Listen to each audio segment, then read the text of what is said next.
Hit the unmute button. All right, we are live. Welcome everybody to this week's episode of the PREDCAST. Windu, what number is this?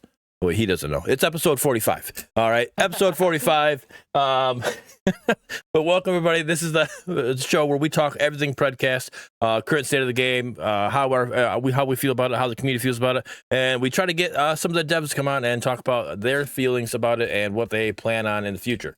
This week, we do have a dev with us, one of the great ones. Excited to have him on. I know him all the way back from FTM, always being in chat, helping us out, get information there as well. So excited about that. So let's actually get to introductions and talk to everybody. So let's go Ruba, Pinzo, F6, and myself, and we'll get to introductions, and we'll jump right into it. Cool. Thanks, Bearded. So I am Ruba. I am the animation engineer at Omeda Studios. That's even better. This show's gonna be even better than I thought. I didn't know that's what you do. I honestly had no clue. I just knew you were a dev. I didn't know what you did, so I'm excited about talking about animations. Actually, I was gonna ask before we started, but I figured I would just wait for it to be a surprise. Yeah, it surprised me. Like, I just knew he was a dev. And I'm like, all right, sweet, let's get a dev on here. Like, Ruba's cool. I can't wait. And then to come to find out that, like, let's go. So I'm excited about that. All right, Pinzo. Yeah, what up, guys? I'm Pinzo, streamer, YouTuber, etc. Upload daily, stream daily, all that kind of stuff. You guys can catch me, Pinzo, on all my socials. Yeah. Perfect. F6. What's up, guys? F6 here. I stream over on Twitch, Kick, and upload YouTube videos whenever I can. But you catch me at F6 pretty much in everything all around. And I'm also a colorcaster over the PCC. Since we're not doing anything right now, I won't see too much of me. But other than that, that's me. All right.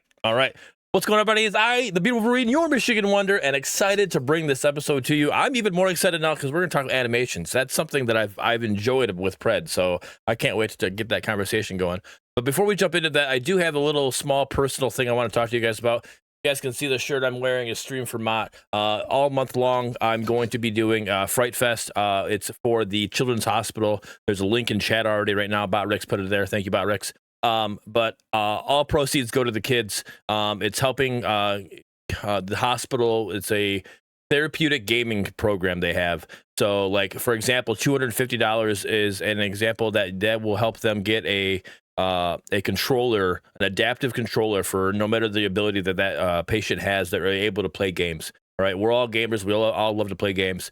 So I am helping them raise money for that. And then also they have donor sponsors like Domino's, Milnol, and another one I can't think of off the top of my head right now. Sorry, but they're going to match dollar for dollar all the way up to $20,000. So anything that we can help bring up is they're going to match that as well. So my goal is $1,500. If we can reach that, great. If not, any little bit can help. So again, that link's in chat. Would love any help that we can. But other than that, no, let's just start right into this. Ruba, let's first get to know you before we start talking about animations. Where are you from? Where did you start? How did you get into, game development and all that stuff? Oh, so I'm from Scotland, as you may have guessed.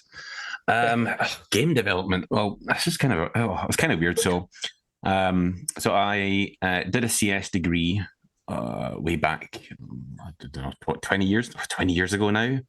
I originally went into networking and distributed systems. So like building networks, setting up networks, configuring, that kind of stuff. Did a little bit of coding at the time. It was like C# and Java and stuff like that. Unreal Engine wasn't really a thing. Did that after uni, went into this tech support, just literally on the phones, helping people with Samsung printers, faxes, and laptops, and that kind of stuff. Did that for a couple of years, moved up, became a trainer for outsourced call center, doing broadband stuff. And then I moved, and then for nearly 10 years, in fact, just over 10 years, I worked for a large online retailer based in the US, you've probably heard of before. And for most of my time there, I actually was in their process improvement department. So my job was basically to look at internal processes that were either causing defects, failures, stuff that broke, and looking at understanding why that happened. Most of my focus was ground up things. So when any of our call center people found problems that were, giving customer pain points, things like that, I would either run, train, or lead projects to fix stuff. So it was primarily money saving, but a lot of it was just like pain points and things like that. Did that for a couple of years, and then moved into basically doing that, but training people. So for 3 years, I was a regional training, learning and development manager for Europe. Played Paragon towards the end of that time. Was really big into, I think I was in OT1. I started playing Paragon, and then kind of fell into the Paragon community, ended up in the subreddit, was a moderator in the subreddit for a bit, but just really liked the game, really liked everything it was about. And then once Paragon went and we all went through the loss, they released the assets. I started digging around in Unreal. I hadn't really done anything like that for a while. I'm very big on personal development, personal learning, spending my free time that I have reading up on stuff. It was like, oh, these assets are cool. Decided to go and learn Unreal Engine. And then, just started playing about with them. Learned a lot about the animation systems, kind of painfully, because there was very, very few resources online for it. It's much better nowadays, but back then there was literally nothing. Learned a bit, and then just through boredom, ended up on Sergeant Smokey's stream one day, which was probably about 5 years ago now. I was there pretty early. And then 2018, I joined the Predecessor team as a moderator. I had lots of links on Reddit. I knew quite a few people at Epic as well. From my time there, I was on the short-lived Epic community team, which was like just people helping out with their content on their Paragon forums. And then I would have been, it's actually 4 years tomorrow, I officially joined Predecessor team. I think I was the first, air quote, like we're all still like doing it part-time and whatever. But I joined 4 years ago, 4 years ago tomorrow, 6th of October. And then I was been there for, a while. I was still in my day job. I did that for probably 2 years, and then I've been with the team officially as my full-time job. I think it's joined in March, so I think it would be just nearly 2 years now. We're coming up on 2 years of officially being on the payroll. All right, well, happy anniversary. Thank you very much. It's a good time to get you on, I guess. Yeah, right. Wasn't planned, but hey, it works out perfect. No, it wasn't planned at all. I can never remember. People ask me the dates. I'm like, because man, it's like you do something for 5 years like this, and just time flies, and you have absolutely no idea what day of the week it is. Never mind how long you've been there. So I like to go and troll through the announcement post and find when I actually joined. But yeah, 4 years. Yeah, no, that's crazy. All right, so animations. All right. The one thing that me and Mangoose, we were talking like always back when we did the Fault Partner panel, we would compare the games. We would compare Fault to Predecessor and PTO and stuff like that, and we would talk about that. And the one thing we would always say about Pred is the animations were always the smoothest of all the games that we're playing. And I remember he did a video of Gideon. He would compare Gideon in all three games, and you would see it, and it's like you're watching Gideon, like he looks like he's actually running up the stairs, in Predecessor, but in Fault and in PTO he's like floating. He kind of like, just like, it's not like he looks like he's trying to run, but he's more like floating. He's like walking on air instead, and it just looks better in Pred. Like, so kudos to you guys, that you and your team that are doing those animations, because you guys do a great job on that. Thank you. And I think, like definitely, like we've always been aware of, like I was always aware of the other projects and stuff, even before I joined Predecessor. And I think, especially with Fault, like because they were just, spread so thin, they had a couple of devs. I think Jester did most of their stuff. But like, we're very fortunate that we have the people and the resources to be able to dedicate someone like me to just doing that kind of stuff, because like animations especially are just so time consuming.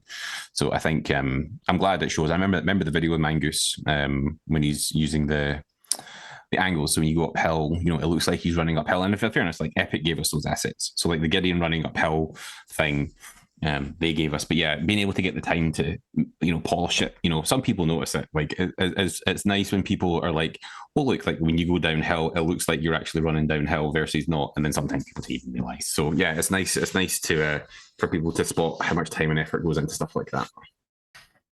Oh, I bet. Now, speaking of time and effort, like how, like, obviously I'm not going to pick up, Unreal Engine and just do what you do right now, but like, how much time and effort does actually go into something like that? Like, we got a new hero coming up, here, the next patch, in 3 weeks, we should have a new hero coming out. Like, you're working on this hero, or you worked on this hero. I don't know if the animations are done yet or not, but like, how much does it take for you, the animation side of the hero, to kind of get you rolling for getting a hero going? So it really depends. It's like typical non-committal answer. It really depends. So I work with two really, really talented animators and our technical animator. And so between us, we kind of when we're either when we're doing a Paragon hero or we're introducing one of our own original heroes. It really depends. Like, so for certain heroes, let me think of them. Revenant, for example, he was the second hero, and we actually kind of upgraded a lot of our base animations or the system that's run on them. So I spent probably, whenever I had chance, about 3 months kind of working in the back end on just like rebuilding the system. So all our heroes since I think Shinbi onwards use this like new system, and it's a bit more responsive and a bit snappier. I think you notice it especially in Revenant when he does things like pivots, how everything looks really clean and polished. But about 3 months for him, he was like his kit was pretty similar to Paragon, so we didn't really have to do any additional animation work. But for other heroes, if we change abilities, like Decker's the one. I think as a team, our Decker kit is like really, really good. Like, considering that we had to build a lot of that stuff, and Epic did have some of the assets in there, but for things like that where we're building stuff from scratch, it takes a long time, because not only do we want to make sure that everything looks really good and it's really polished, but we want to make sure that things like flow and gameplay properly and the animations make sense, and players can really read what's going on. So that takes a bit longer. Original heroes take way longer because we're literally doing everything from scratch. We use some of the Paragon animations as like base templates, but it's really just for things like timing and footsteps. But in terms of like for Zarus, for example, we didn't like his feet bend completely differently from every other hero. Yeah, like the way his ankle, because he's got a reptilian ankle, so his ankle's not actually his ankle. It's like his ankle is his foot, and then he's got this. It's like everything's completely different. For things like that, we have to do loads of work. Animators have to do stuff, lots of back and forth. So like literally like months and months and months to get them polished, especially coming from our early prototypes where we're testing out kits and testing out heroes to all the way to the final pick. It can take a long time, and lots of like really fine tuning. And you have one footstep that's out of place. We want to deliver something at the same time. We want to make sure that we're trying to get stuff out in good cadence and that we're able to fill our hero pipeline. But yeah, it can take a long time to get really, really good polished results, because we want stuff, especially for originals, we want them to look as good, if not better, than Paragon. Okay, all right. Windu asked a question in chat. It says, how does Ruba feel about travel mode animations, and could those make a comeback when we get a Narbash speed boost or something of those sorts? So we have talked a lot about travel mode animations, and really the only thing that we're kind of concerned about is a lot of heroes don't have them. Oh, so from the Legacy Paragon set, so everyone that was released up to Monolith. Yeah. Before Monolith came, okay. Any heroes before that, I think there was only one. No, I tell lies. So Shinbi was like the last sort of one that had travel mode, but they're all busted. So we're gonna have to redo them from scratch.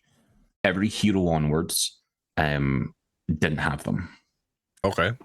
Some heroes do have they do use two animation sets. So for example, Revenant, he has gun up and gun down. Kira has gun up, bow up and bow down, and things like that. So we kind of use two sets for them, but lots and lots of heroes are missing them. So we're going to have to make them from scratch. So yeah, we have talked about it a lot. I guess our priority is always new content.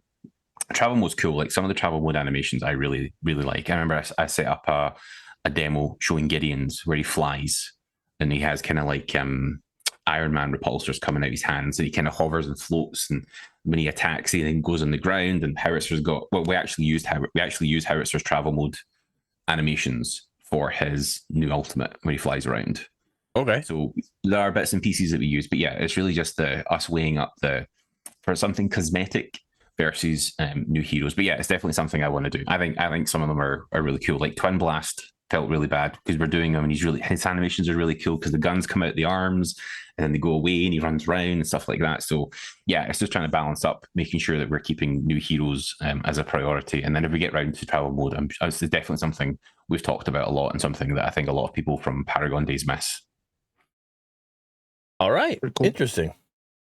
So when it comes to like the animation stuff, are you involved in like the entirety of all the animation? So like going from like how the character moves to like the abilities, until like I guess like the minions as well, like how they work, if I understand correctly. Yeah. So I guess so. I'm not an animator, right? I do not do mocap. I don't hand like I can get by sometimes. Like I can't spoil something, but we're working on something, and it's like this needs an animator, and I did it. Could and spoil something. And I did almost it. got him, Penzo. Almost got him. No. And I did it in about 25 minutes, and it looked ridiculous and it looked hilarious. And then maybe when the official version comes out, we'll share what the jank early version looked like. But no, generally, when we are either setting up heroes, so I'm kind of involved, but a lot of the time I'm just like a consultant, and because my job is primarily I'm like a composer in an orchestra, and I don't play any instruments. I don't contribute anything to typing music, but my job is basically take all the animations and make sure this animation plays at this time and this animation blends into this one. So if you're doing something like an auto attack and you're running at the same time, like that blends correctly, like upper and lower body. And then if you use a different ability to make sure, so I get involved at planning stages to make sure that we're the animations will work. Also to give me some kind of warning, because I have to kind of plan ahead and build out the system so these animations will go in. So different heroes, their animations blend differently. Some heroes have different bones that others don't, so we have to take that into consideration. I'm using like the technical voice in the room, making sure that if we're doing this ability, we have to make sure, like for example, when we were doing Kira's pistol shot.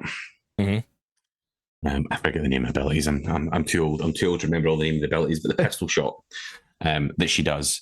I was there and we were talking about, which side of her hip should the gun come from? And we were talking about, readability issues. How does that blend into an auto attack? Because it's designed to be an auto attack cancel, and we don't want it to, be jank and cut across. And what if she does that and then fires? So things like that I'll get involved in, and then I'll work through, and then the animators will send over the animations. I'll review them, make sure everything's good, give them any feedback if they need any feedback. A lot of that's like, a lot of our time, our animators will animate in a vacuum. Like, so they'll build something and it looks really, really good in Maya. It looks amazing. And then when we start blending upper and lower bodies, you're running and you're adding it on top, it might not look so good. And a lot of time we don't see that till we get into editor. So I work with them to get it polished up and get them what they need to do. And even just, just letting them see it in engine helps. And then I'm like usually heavily involved in feedback quite often, because usually the first person that sets up a hero is me. So I'll get the hero in engine, get it running around. We normally refer to it as locomotion. So running, jumping, starting, stopping, spins, pivots, all that kind of stuff. And then our gameplay team will take over. Usually Narendra, he'll go in, set up the heroes and their abilities, get them working. I'll do a little bit in advance. I'll go work back and forth with him to get everything look good. And then we go through like a testing phase where we play it. Lots of internal testing, and then I'll take feedback and we'll get bugs and things come in and just do polishing up until the end, and then we'll you get to play our cool heroes. Okay. Medkit said that pistol shot is Mercy. The name of that pistol shot is Mercy. What Medkit's saying, and I trust Medkit. That is I'm terrible with ability names, so so am I. I say R&B. It's what it is. Just hit R&B. Interjected, but I didn't want to interrupt. Wendy wants to Hey, man, know. I know all of Kira's abilities. Wendy wants to know the composer. He's a composer. Interesting. What's been the coolest animation to help compose?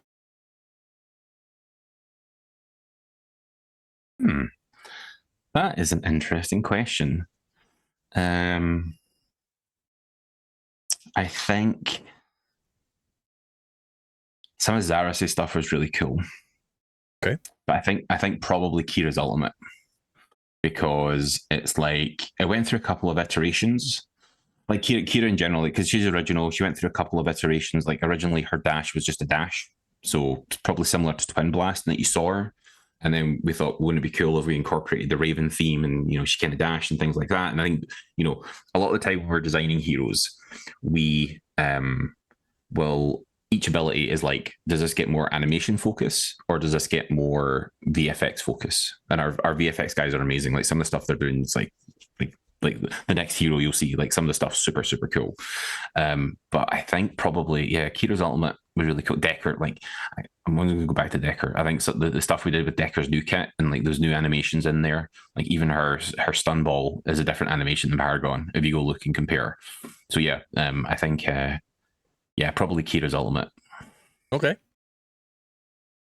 Now, another one in question, Tirt Dog asked, emotes when? All right. So I'm assuming that you guys are working on, that's part of the animations as well. Are you guys working on emotes? Is that something that we're trying to get into the game? I don't see any reason why not. I know that. Well, we've seen some of them, right? In the Seraph trailer, at the end of the Seraph trailer, she does her emote. Is that something that you guys rendered? So we have all the animations for all the emotes from Paragons. Okay. So all the actual animations are there.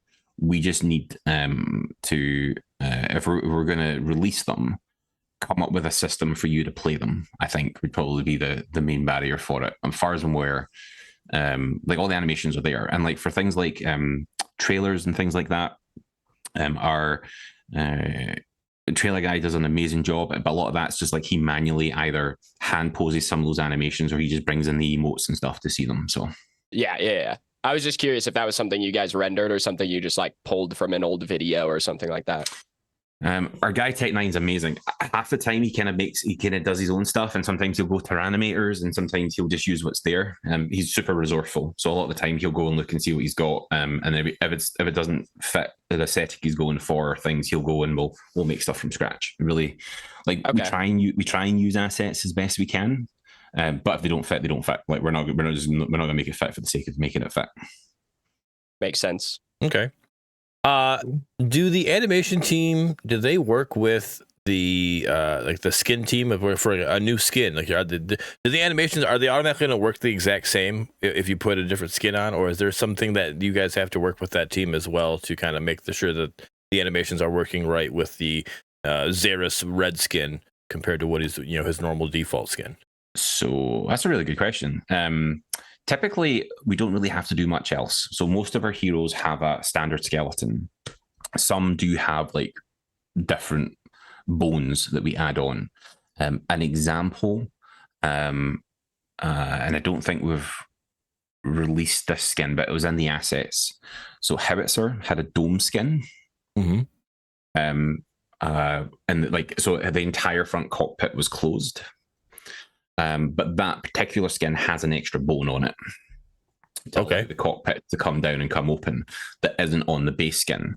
So yeah, like for some of the skins, like I think most of our original skins, they don't have any additional bones. But yeah, we can definitely add extra bones onto the mesh, like the thing that you see on the character model. We can definitely add extra bones, and we do think about it, especially if like if we're going to be adding something particular to a skin, like I don't know, say a particular skin has a tail and the base skin doesn't, like we would have to work with our character team who kind of do all the concepting, and then our modelers who build it out, and then our technical animator who does all the rigging, so he builds the skeleton, and then our animators, and then probably me as well, because I have to do stuff to control that in game. So yeah, like everyone kind of gets involved. Okay, so if for a hero that has like depending on the skin or whatever's going, like a tail or whatever, let's say let's say you give Xeris a trench coat like Revenant has, and so his tail, then there's gonna be clipping involved with that. Like, is that more on the animator side, or is that more on like the skin side? Who fixes the clipping of that? So it depends. If it's things like a tail, like so for example, Xeris's tail is animated. So if he goes to the right, the tail goes to the left. Like, our animators have hand keyed that. For things like Revenant's trench coat, Kira's tails, some other skins that I don't think we've released yet. They either use a combination of something called anim dynamics or cloth. They use a cloth simulation. So cloth simulations are great in that we don't actually have to hand animate them. We just simulate cloth draped over. So Revenant's jacket from a certain point, and those big, I don't know what they're called, on these pauldrons, the tassels, they're like cloth simulation. So we don't animate it. But as he moves, we take the motion and the direction he moves, and then we kind of apply a counter force to that to simulate, his, when he runs forward, the cloth goes back. When he stops, the cloth goes forward. So if there's like clipping issues, it really depends on the source for it. Normally, our technical animator and myself, we go through, try and make things clip. Unreal 5.0 and above, I think we're at 5.1 now. Their clothing system went through a massive overhaul. So they used to use a system called Physics. They now use a system called Chaos, and it is a very different system. And a lot of my time upgrading to 5 was trying to fix cloth, and I still to this day have to fix stuff to do with cloth on a regular basis because their system's a little bit. It's different. I think that's the biggest thing. It's different from the old system, so we're having to relearn how this new system works to get things looking right. Okay. The one animation that gets pointed out to me that people aren't liking, and it's just something that maybe you might have something you can speak on, or explain why it's hard or why it's tough to deal with, or it's an epic asset and that's why it's doing that, is Belica. And when you pick her in the hero screen and she grabs her gun, she puts her gun back. When she puts her gun back, her hand, like, it looks like her arm is like breaking to twist the way. Yeah. So can you explain that animation and what's going on with that? It's just jank. She did it in Paragon as well. I think it's on a list somewhere to fix. I think it's just the asset. Like, Belica's weird. So there's a bunch of heroes that don't it's sort of in the animation and it's also not. So there's a system called IK, or inverse kinematics, which is how we handle hands and feet. So Belica's an example of a hero where we physically have to stick and unstick her gun from her hand, or the gun from her hand. So we have to control when she's holding it and when she's not. So when she does things like her neural disruptor and fires that, the gun has to go into the other hand and she switches out and things like that. So yeah, I'm pretty sure that's on the list. If not, I'll double check and make sure that we're fixing the Belica level start. Okay.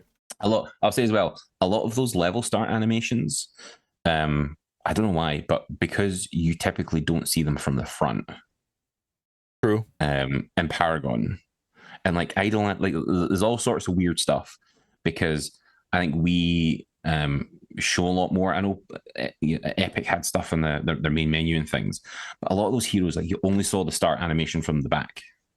So when you spawned into level, so I'm guessing like their QA or whoever was looking at them didn't always double check from the front. Right. And I quite like the level starts on them. So yeah, there's like all those sorts of things. Like, there's loads and loads and loads of things with the assets that we need to fix. Perfect. We talked about with Alex before about learning from other people's mistakes. One thing that Windu wants you guys to make sure you guys have taken care of, it's Halloween season. So we want to make sure that you guys have Belica's witch hat is actually on top of her head. Unlike Fault, it was floating around forever, so it didn't look good. So just make sure when you guys introduce that skin that's actually down where it's supposed to be. That'll make a lot of people happy. So, all right, no. What is so we asked you what your favorite thing to compose. What was your hardest or least favorite thing to compose to get thing? Like, it just took more time than what you guys expected or whatever, like just to get this animation to go where you wanted it to go?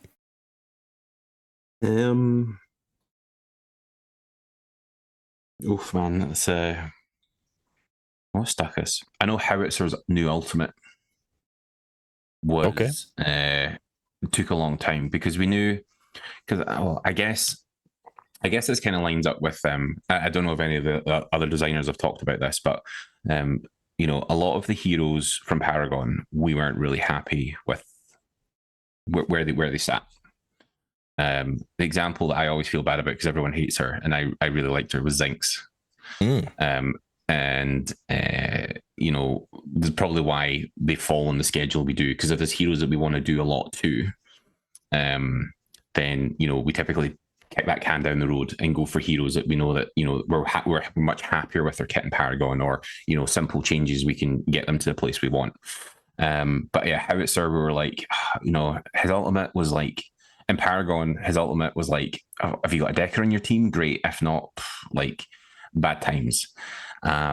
And we, you know, we really struggled. And I think we still struggled after he released, because we want him to be elusive.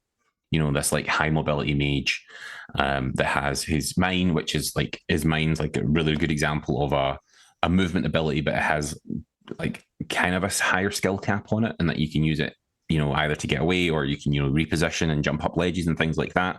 And you can slow, but, you know, we struggled a lot to try and get the balance right, because we wanted to have some mobility in the air, and, you know, not just, you know, just wait for, you know, Howitzer to come down and grab him and, you know, he's dead. And yeah, it was tough trying to get the animation to look good. And then, you know, we went through a couple of iterations where you had rockets firing out and they had big rockets. And then, you know, we had like a similar Paragon version where it was like a big AoE thing, and then he could fly, and it didn't kind of make sense, and the animations didn't make sense. And then we had to use a travel mode animation. So yeah, probably that was the thing that we iterated through the most.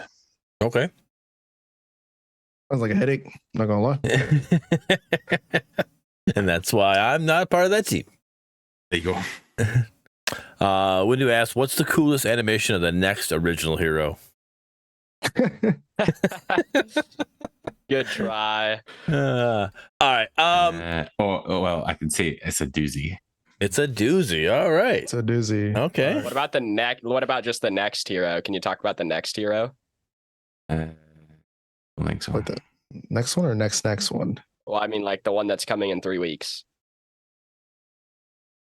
I don't think they have been officially announced. So I don't think Are we don't allowed think to I talk can. about it? If it's not in our announcement channel and Carrier Steaks haven't posted about it, I don't think I'm allowed to talk about it. Yeah. All right. Sad day. Alright. I didn't get the okay. They are really cool as a hero though. So he, I think, He just said they. It's Iggy. It's Iggy. There's a big thing. There's a big thing. If you don't know, you don't know. But if you know, you know. Right. Yeah, that is true. If you know, you know. Do you know F6? Do you know what I'm talking about? I was. Yes. I was the Yes. first, F6 yeah. knows. You were the first. Okay. If That's you know, you okay. know. If you know, you know. But yeah, I think, All good. I think the next hero coming out, I think well, you know it's a Paragon hero, so I think for any fans You've of got that like a particular 1 in character, 10 at the worst of guessing, right? Or a 1 Yeah. in 12. It's- I it's- mean, that's pretty not good bad chances. odds. if you're a fan of that character and you enjoy playing the Paragon iteration of it, I think you'll be quite happy with what we've done. Okay, no, Oh. Okay. Interesting. I'll take that as an answer. I'll take that. All right. All right. So, as an animator, or as not an animator, as working with the animation team, is there any work that you have to do to make sure that everything is smooth operating for console, or does everything just kind of like what you do on PC? Does that just kind of go over smoothly with console? And that's something that's more of like the coders that make it work for console side of it. So specifically, I don't really need to do anything. So I'm typically platform agnostic. So everything I do that works for PC will work for console in the same way. Okay. The biggest thing for me is I've always been very performance minded. Like animations in general, like it's crazy how much of our performance typically goes to things like animations, because you have like everything has a skeleton, from jungle minions, prime, lane minions, heroes. If you have 15 minions on screen at one time, that's 15 skeletons and 15 meshes and 15 animations and 15 blah. So I've always been very cognizant of making sure that our performance metrics are always good. Like that works for PC as well. So the fact that our stuff's all performant and code based, I don't typically use blueprints unless I have to. All my stuff's done code wise. So our stuff worked really good. So no, generally I don't really have to do anything. Bits and pieces we did early, but that was more to support controllers and the controller setup and the systems we use for PC versus consoles were the same. So a lot of my work was already done. Okay. Nice. That's nice to know. Yeah. That's I just, because I know there's some things that you're gonna need, like a PlayStation team or a console team and then a PC team to kind of work on the differences. And I was just like wondering if that's something that you guys would need to kind of split up your team a little bit and kind of make that work, or go from there.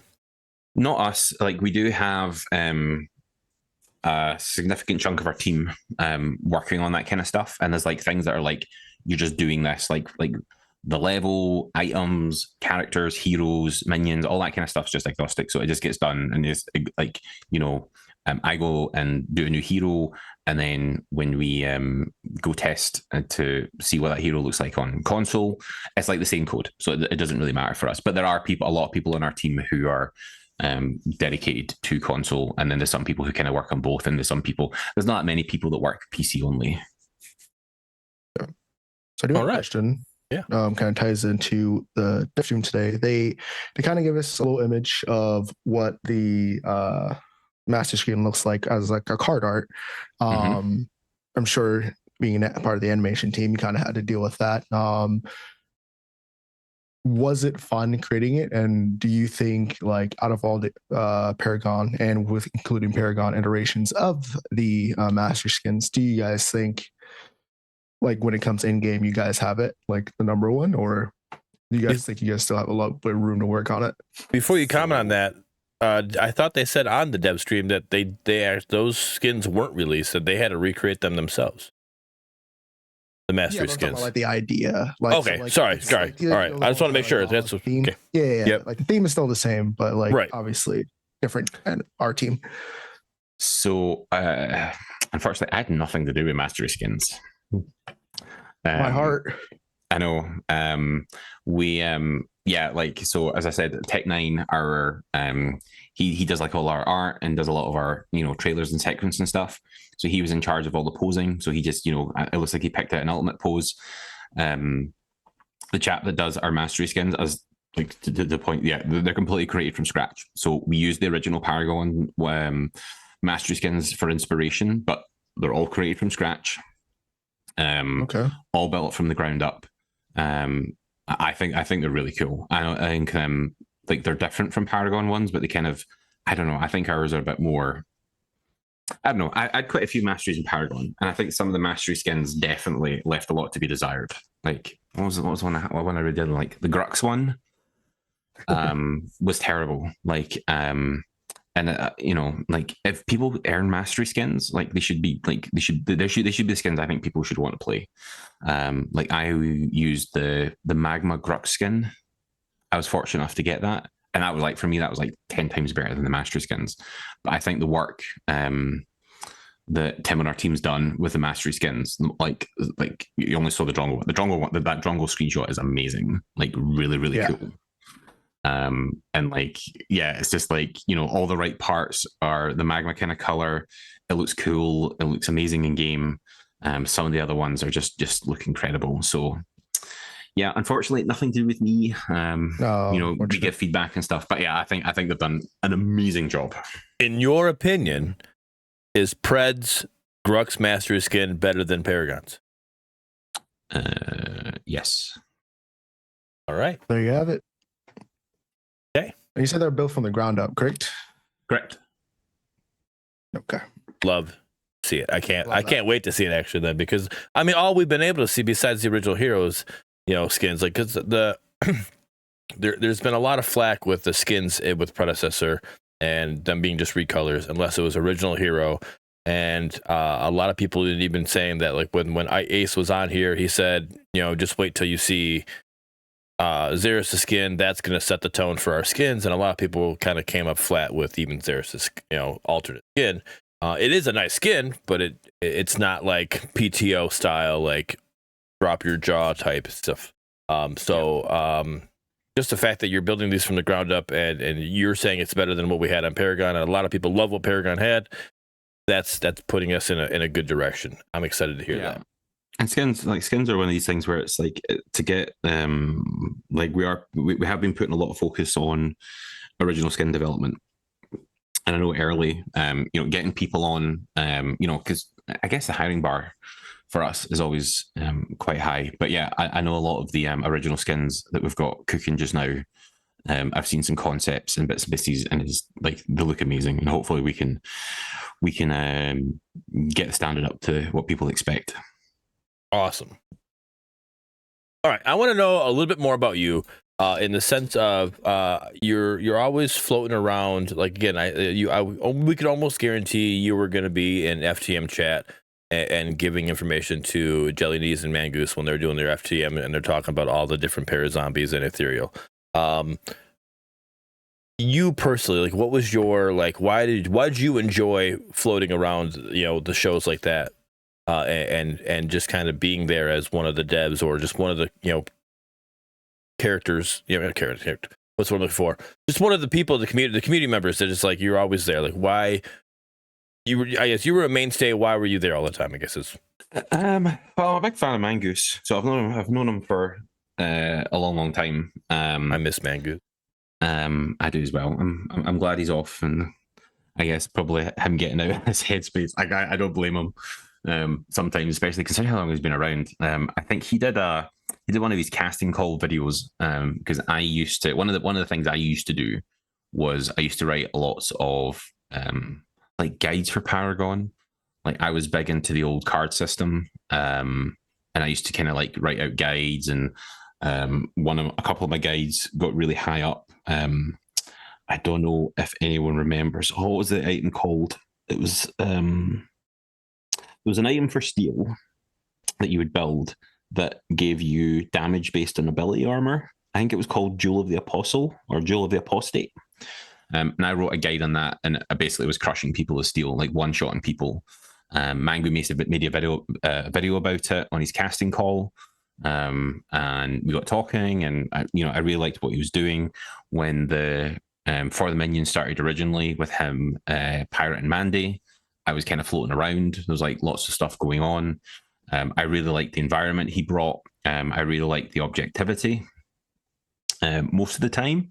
And it was just like, I think it was just a cool environment. It was lots of people within the Paragon remake space or games within that genre. There was lots of flags going up, people, setting allegiances and whatever. And it was nice to have kind of a neutral point of view comparing. I really liked, we did stuff like let's compare A to B. Like it was nice when Pred looked better, but it was just nice to have someone taking an objective look at these different games and what they offered. And like all of the games within the space have different challenges, and it was nice that Mangoose would spend the time to just not totally crap on like a particular game. Like, you mentioned Fault earlier and how their animations went up to our standard, but, there was a lot of things that were, early on was really good. They were out, they were live. Lots of the gameplay loop was really thought out. Their favor system was really cool. Gave you like different edge for it, different things. And, Mangoose was always someone who highlighted the project's strengths as well as their weaknesses and giving, really good critical feedback as well. So I just liked the space. It was nice chatting. It was nice, just supporting it. I think there wasn't a lot of neutral spaces like that. So as like me, I was like on anyway. He goes live. I used to enjoy his videos. I used to really enjoy his hero overviews and stuff. So yeah, it was like if I'm going to spend my time and devote something like that, I thought it was a worthy cause. Awesome. No, and that I completely agree. I mean, Mangoose is one of the reasons why I'm here as a community member myself. Keeping me up to date with all the stuff going on. But I completely agree. His objectivity, but with everything, and just being honest with everything, but like not being honest, but also not being like just a hater towards things is perfect. And I miss him. I miss him so much. I love having him as my co-host with Fall Partner Panel. Okay, no, that's good. I have to ask you, because Medkit loves the question: who was your favorite hero to play as, and who was your least favorite hero to go against in Paragon? Oof. I don't know. I used to jungle a lot. So I was originally off lane, and then I guess in Legacy, I really liked Rampage. I don't know what it was. Like, he was just so busted back then. And then I actually quit when Monolith came out for a little bit because I didn't like it. And then when I came back, I mastered Decker. I played Decker. I still do. I still play an Eternal Test. So I still love my Decker. Super fun. I like going tanky Decker, lots of cooldown, just diving in, just being a menace, annoying people. And then I really had a thing for Kwong. There was this busted meta in Paragon where there was a 3-item build. It was Unstable Cyborg, Growth Totem, and the Unbroken Spirit, I think it was. And you were just like unkillable, and it was busted. So I played a lot of Kwong. And then I really liked Zinx as like a really solid offlaner. It was really fun. I really liked the 2v1 meta. I understand why it was bad, but Zinx was a favorite. Who else? Don't know. I really enjoyed Revenant. I really liked in Paragon with the original card system how you could either build them ability power and go for like abilities and doing tons of damage with each Q, or you could build crit and like it was like flexible. So a lot of Revenant did for me. Don't worry, it's both right now. Yeah, you can do both. Yeah. Oh, well, yeah. So there was a point where AP Rev was sort of busted. And, it was busted. No. In Pred or Paragon? In Pred. In Pred. No. You guys got like the one that was toned down, and then it was toned down again. But there was a point in internal testing where I was against Mr. Smokey, and he firsthand felt the power of level 1 Rev building magic power just running at him and pressing you away. So unfortunately, he got kind of nerfed. Yeah, it was fun. He says, unfortunately, like this. Oh, I was so busted. I was like this. He's like, I can't remember who he was. He was someone kind of tanky, and he's like, Rev offlane, this is going to be fun. And I just ignore the minions, just run at him and get him into that Q cone. So all the projectiles go to him and just blah, blah, blah, blah, blah, and he's like, what was that? I killed him like 3 or 4 times, and he was like, oh, I want to play off lane. So yeah, I got nerfed. Rev go burr. I felt bad. All right. Dev stream. F6 Pinzo. Either one you can answer first. What were you guys' thoughts about today's dev stream? It was exactly what I expected. It wasn't. So I want to preface it like that because I know a lot of people are gonna be like, oh, like one, they always think like I'm defending the devs, but like it was just like a dev stream. It was all the information they can possibly tell us. No, like none of the answers like what we really wanted to hear because it's still open-ended, but like at the same time it did open up a lot of things of like how things worked. So I liked it on that aspect of like how the dev stream went, and I like the production quality of it. I think that was the biggest test for Omeda, was seeing how their Stegs, the new community manager, is able to reboot like their streaming process of what they do, and I think it was a lot cleaner. I think everything ran a little bit more smoothly than the previous ones, and I like to see them. And I like the fact that I saw them upgrade in that aspect. But the information stuff, it wasn't like anything super exciting, but it was just nice to see. For me, I agree that it was pretty much what I expected. I will never say no to hearing directly from the devs. I think that that is something that is fantastic, and I am glad that they are doing it. I wouldn't say no to, monthly streams or maybe streams just after maybe every big content patch, right? Every 6 weeks, we get a dev stream talking about the content patch, that kind of thing. I think that's awesome that they're doing that. As far as the information we were provided, I wish that my hope was that we got 10% more hard information, and instead we got really it was about outside of the mastery system, right? We got about 95% soft information, and I needed 90% or 85% soft information and a little bit more hard information.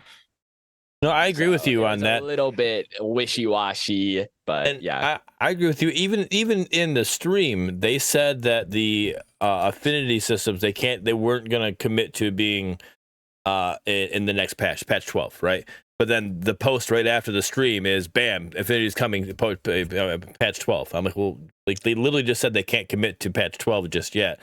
But then here's a post saying that it's committed to patch 12. So I thought that was interesting. That kind of conflicted there. Windu says dev stream was a recap of PREDCAST interviews, and in case you missed the past episodes, hello, good for new people. We have had all three of the devs, actually all four of them. We had all four of the people that were on the show. We've had them on the PREDCAST and interviewed all of them. So it definitely did kind of have a similar feel to that. So now, Ruben, now that you've been on the PREDCAST, you can be on the next dev stream. We give you permission. So I want to go back to that whole entire affinity stuff with the recommendation thing. I kind of agree with you there. I understand I know why they're saying it. We all know why they're saying oh, we can't say it's going to come there. Right. It's a whole entire CYA thing. But I think I would have liked it more of a little bit more concrete, literally we are planning to release this on 0.12, and the only reason for this not to release is something completely breaks. I think that would have been a better answer. Catastrophic happens would be the only reason. Yeah, I think that would have been a better response than just we're not going to be 100%, but we're planning on doing it. So it just kind of felt a little bit less there. So nope, I agree. It was nice. I agree with you guys that it was good for them to get, and I agree with Pinzo. I'm not going to say no to any dev interaction. I don't say no to any dev. When a dev reached out to me and said, "Hey, I want to be on the show," I'm like, "All right, we'll get you out." What are we gonna do? So I don't say no to it. But true, even when they're doing these shows, as much as it is very similar to what we do here on the PREDCAST, it's still good to see. I know. Choice did a interview with Stegs, a get to know Stegs situation, similar to what we did on the PREDCAST. So again, anytime that you get these community, that's a community manager or a dev or whatever to come out and actually talk to the community and help inform some of the community, some of the things they didn't understand or they don't know, it's always great. So for us, hardcore loyal people, it's something that it's stuff that we kind of already know. But there are people who don't pay that much attention to us, that if they're able to watch it, they are going to get some information of what's going on and how things work and understand things better. I do like the fact that, because what we've had before is when we even talked with Robbie, it was a new map was kind of right now we're not even talking, but we don't even, it made it seem like there's no talks happening at all amongst the devs about a new map. And then today they're talking about it. It's something that's hey, we understand, we hear the community wants a new map. It's happening. We just it's not happening right away, but we are gonna work. We're making a new map. So that was nice to hear, something good like that. I think that was the overall theme of it as well. There's a lot of things that we we already knew the subject matter. But we just got a little bit more detail of the insides of it. Not anything that's concrete, like we said before, but it was a little bit more inside the devs, and I kind of like that. I just hope in the future it's a little bit more concrete than just the broader answer. But just getting a little bit more is still good for me, in my opinion. All right. From a dev's standpoint, Ruba, what were your thoughts about today's dev stream? I thought it was good. There's some stuff that I hadn't heard on it. I just kind of make the heroes look good, right? I don't really get involved in community and patches, and I kind of have a rough idea of what's going on because I see testing and I sound like this, and but I'm not. I just try and keep my head down and get my job done. I as a gamer, we can do these dev streams. Like I've been playing a lot of Vermintide recently and Darktide, and so when you see devs go on and talk about stuff, I think it's always cool to see a little bit about how the sausage is made, and understand the process in the background. But yeah, and it's always cool. Like I think, especially Blood, and all the guys in general, but like, just hearing them talk through, decisions and how they came to things and stuff is always really cool. They have like such a huge amount of knowledge. It's really cool just to be able to see a little bit of it, considering how busy those guys are. Yeah. I mean, they did talk about some cool talking points though that we haven't heard about. I know for one, Pinzo, your movement speed penalty. Yes. I knew you were very excited about it. As soon as they said it, I was like, this man's probably gonna have a heart attack. So like hearing that stuff, I don't want it to get lost. Like hearing those small little things of like it's getting brought up, is definitely good feelings. Especially that, and then like the verticality changes stuff. And just the thought of like, what is it? Was it the winter event that they want to do, but like it's just one of those things that's like can't be promised kind of thing. But yeah, just got backburnered. Yeah, it got backburnered. But just hearing that stuff is really good. So like I don't want like Omeda to like see this and be like, oh no, it wasn't great. Like that stuff is great. Like, but like what Bader says, like people that like are constantly just in the scene and like since it's low player base of like just there's a small group then we just already kind of share that same information. So it's good for new players and I think it's great. It's just that the little bit more would be better. And I agree with that. So they talked about. So Windu says, to be honest, I thought they were going to straight up not change the map at all, and that's kind of the vibe that we got from the devs that we were having on the PREDCAST recently talking about. Even like I said, we had Robbie on, and Robbie kind of like it really had no answer to. Like he kind of like, we're not worried about the map. Like that's kind of like the map's not a problem. Right. That's kind of like what that's not verbatim what they said, but that's the vibe that we got from them when we asked those questions, and that's kind of like so kind of like it was a downer. But then today we get told that hey, this is something we're working on, and Import was talking about verticality. Like we want to bring verticality into it. Whether that be what is that League of Legends, the cones that they have, whatever those little launch cones or something, blast cones as they're called, right? Something like that. Like they're looking at different options to bring into the game to add verticality for certain heroes that don't have it. Like right now, Kalari's got the double jump, and then you got I don't know, Drongo that's got no verticality. Like how does he now get up to get up there to kill Kalari? What's he got to do? Well, here's a blast cone or something along those lines to help make that a thing, because you're not going to build.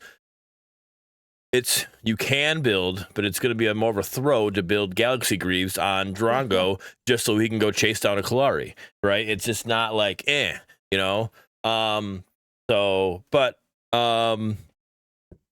that was good. But when it comes to like the map and like not doing any events or something like that, like we got Halloween, like this is the perfect time for you to drop a Halloween map. Or we got Christmas coming up. We know PTO already dropped a Christmas map.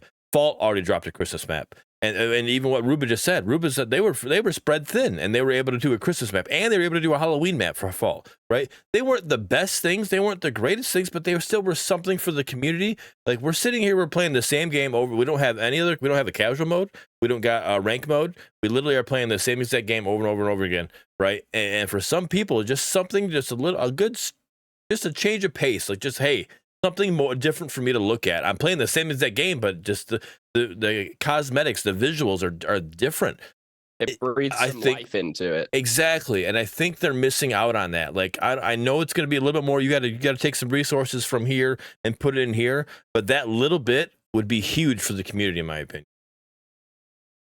Yeah, I mean, obviously because Halloween and Christmas are kind of close, I guess, when you look at it patch wise, especially now with the new date. Right. I'm not saying to do both. I'm not saying to do both, but pick one. That's what I'm saying. Like picking one, even like we were talking about in our Discord chat, like even just some like snow on the ground. It doesn't have to be too Christmas themed, maybe like some Christmas lights somewhere. Just something to just maybe be like, okay, this is cool. I'd rather look at this than the same thing over and over. Give us some snow on the map and then drop the Richter Krampus skin. And then you have Kalari and you'll have Richter Krampus. Then you have there's 2 Christmas skins, nothing crazy. It's already an epic asset. I know it's already out there because Fault already had it dropped. Like, drop that skin, Christmas time, snow on the ground.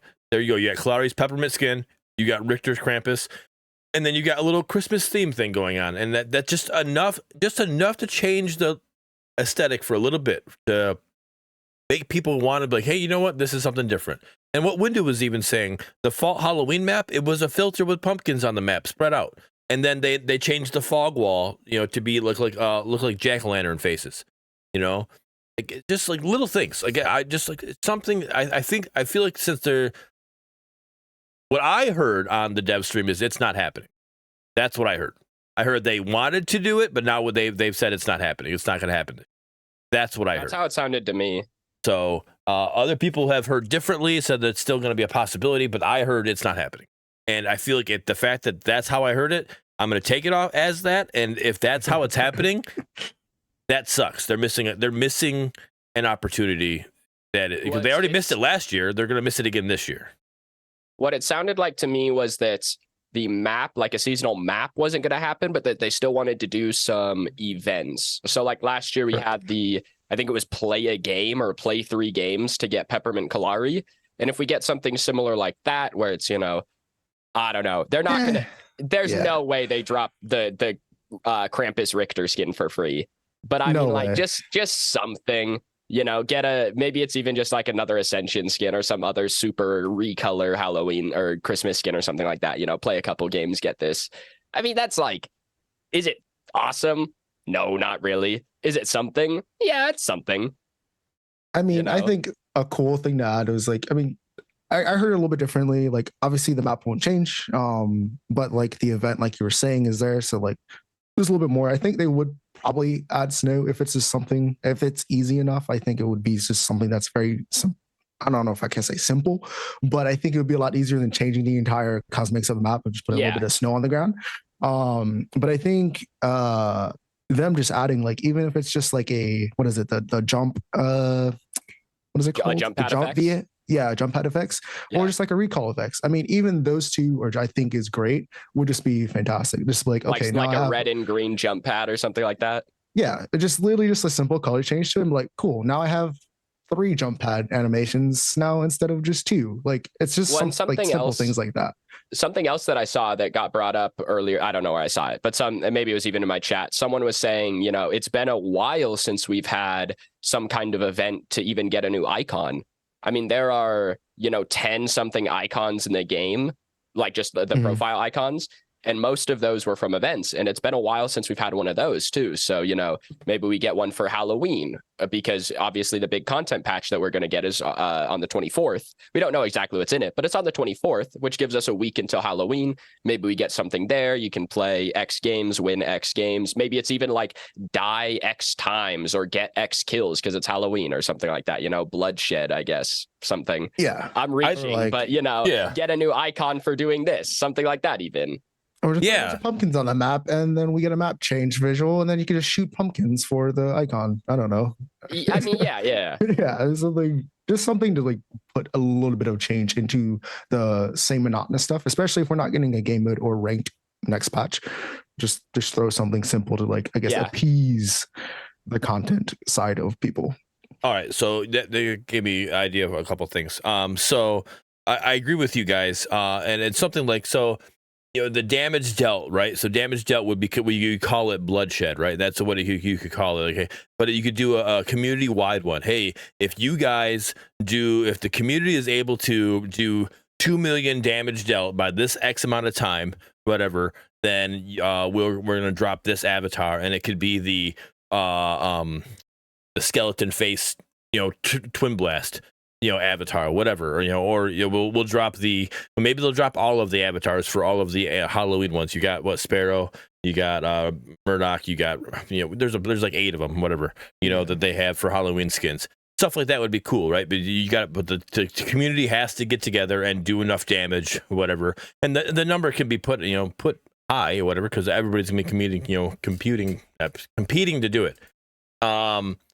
But They'll definitely have a tracker though, like an in-game Right. tracker. I think. yeah, they have to have the in-game tracker. That's something Yeah. that they missed out the last one, that when you did the Greystone one. no, the Mhm. Kira, well, the Greystone one was one as well, but the Kira and Countess one, like that one was like, how Yeah. did you keep track of that? Like that was just like, that one was kind of like annoying. But yeah, so quite even cool, though. Greystone, these events, you got to have like just a little overlay, in the menu to show you what's going on. But future, like, I'm not talking about this needs to be this Halloween, but like future, like Halloween, like talking about like jump animation stuff like that, like having like pumpkins right by the jump pads. So when you jump off, they launch off with you. Like it's like you almost like you kicked it into the jump pad and it gets launched off like a pumpkin launcher. Something like that would be cool. Like it's like, oh man, like that. I just end up kicking it and it ended up being, it's a kind of part of the map. Just like a little small cool thing like that would be cool to see. No, for sure. But yeah, overall, I agree that the dev stream was great. It was. I'm happy to see them do that. Stegs, if you just want to work with us and we'll just combine together and do a whole thing together, we can just do that. There's no reason for you to do one at 2 p.m. and then have us do our show here at this time. We might as well just work together and become a team. So just bring us onto a meta with you. We'll make it work. Shameless plug. Definitely shameless. So yeah, I agree. The dev stream was great. I'm happy to see it, and I can't wait to see the next one. And what Stegs has more planned. I'm happy that he's with the team, and that they're going to be doing more stuff like this. So that's gonna be good. All right, so guys, the last last week's show, I found before last week's show, I found some things, and I haven't seen anybody talk about this, right? And I don't think I'm not trying to be like I'm the only one that's found it, right? I'm just saying I haven't seen, and I even asked F6. You should run with that. Yeah, I even asked. I've seen F6. I asked F6 if he's seen anything on the Reddit post because he kind of scours that page. I don't scour Reddit that much. I do get notifications occasionally, whatever. Shout out to Zig though. Zig posted today about his 3-year-old playing Greystone in the practice mode. So that was cool to see. Great to see. So shout out to Zig. I did get the notification. I did give it an upvote. That was really cool. But so I don't scour Reddit that much, and I didn't see anything happening in Discord, and I haven't seen any like tweets or anything like that, or zeets or whatever you want to call that shit. I haven't seen any of that stuff about it. So I was like, hey, I'm the only one to my knowledge that has known about this, except for some devs, I'm assuming, that haven't talked about it. So I'm going to bring it up small real quick on the page here, on the screen here, you'll see. But on this, so this is where it says items, like right below on the main menu, where it says items, where it says store, where it says play, there is some runes under there. And I'm like, wait a minute. Like, we had these runes before, and Exclusive, shout out to Exclusive, went through and saw that Twin Blast had one, then it spelled out Twin Blast, and that's how he deciphered Emerald. Okay. So between Twin Blast and Emerald, I was like, all right, I'm going to pick out, I know what these letters are. I'm going to pick out what we got going on here. So with this one here, all right, I know this is the L and this is the I. This is L from Twin Blast and this is I from Twin Blast. All right. I'm like, what is the rest here? I couldn't figure out the rest, but when I'm looking at the Exclusive tweet, one of the comments is from one of the devs, and one of those devs is Julie, Juli. So I'm like, ooh, I wonder if it's Julie. Then I go on to the next. I found there's more runes, okay, and more runes. I was like, oh, what are these ones down here? So obviously, you see when you load into a game, or you click on, load into a game, you got this thing comes up, and it's got this one's here. Again, this is the I, this is the E from Emerald, right? This is the L from Twin Blast, and if it was Julie, this is a U, but I don't know what this letter is. But this here, this is REI. All right, full screen. Let me switch up to full screen. You're right. I think this button. That is it. Just the dev names written around? It is. Page? I think it's the dev names. I think so. This is Ray. I don't know who this is. It'd be LU something. I don't know who this. I can't think what this letter. I couldn't figure out what this letter is here. All right. So let me go back to the first one. All right. So the first one, real quick. This one again. It's hard to see because again I did a little snippet. Right.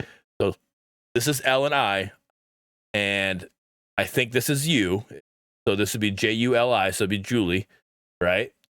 The other ones I found. All right. Now this is how I found out was the dev names. This is Robbie. This is Robbie.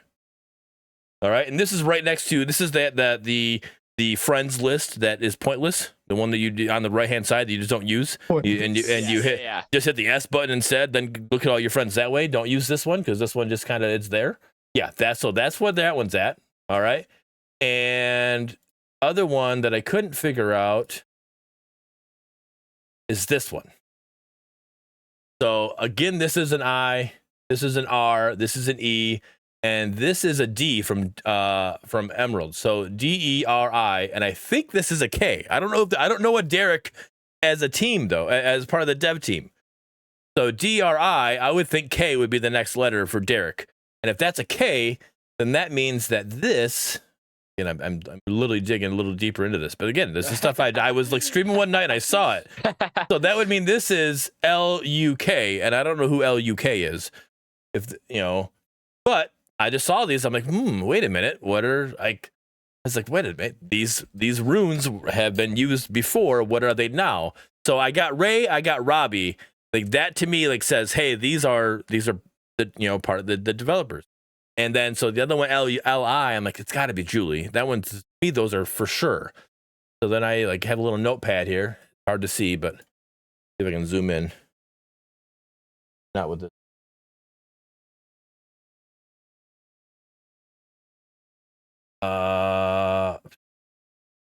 Menu bar, Julie. Oh, item screen. Maybe that's. I had another one apparently. I apparently did have another. So there's an Aaron somewhere that I saw. Then there's Robbie, there's Julie, and then there's Dri, then there's REI, there's an LU something. So I think it's an LUE. No, E is what we have here. This is the E, REI, and this is not an E. So it's not LUE. So, but yeah, it's just something I saw. I'm like, wait a minute. So, and if you guys find any more of these runes, take a picture of it, send it to me, and I will see if I can decipher more of them.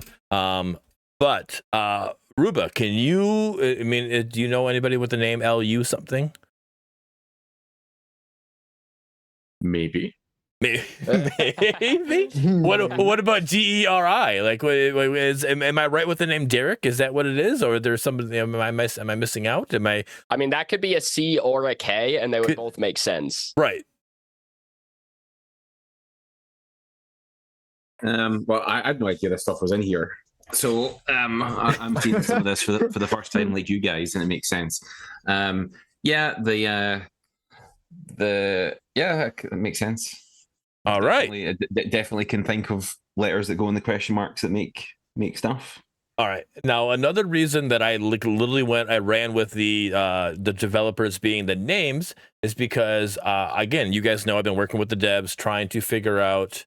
Switch over here to the cam, so go back to us. You guys know that I've been working with the devs trying to get people to come on the show, and Ray was one of the ones I was working with. And I said, hey, what do we got going on? Who's who and who does what? And I was getting a list of people, and Julie is one of the ones who works with UI.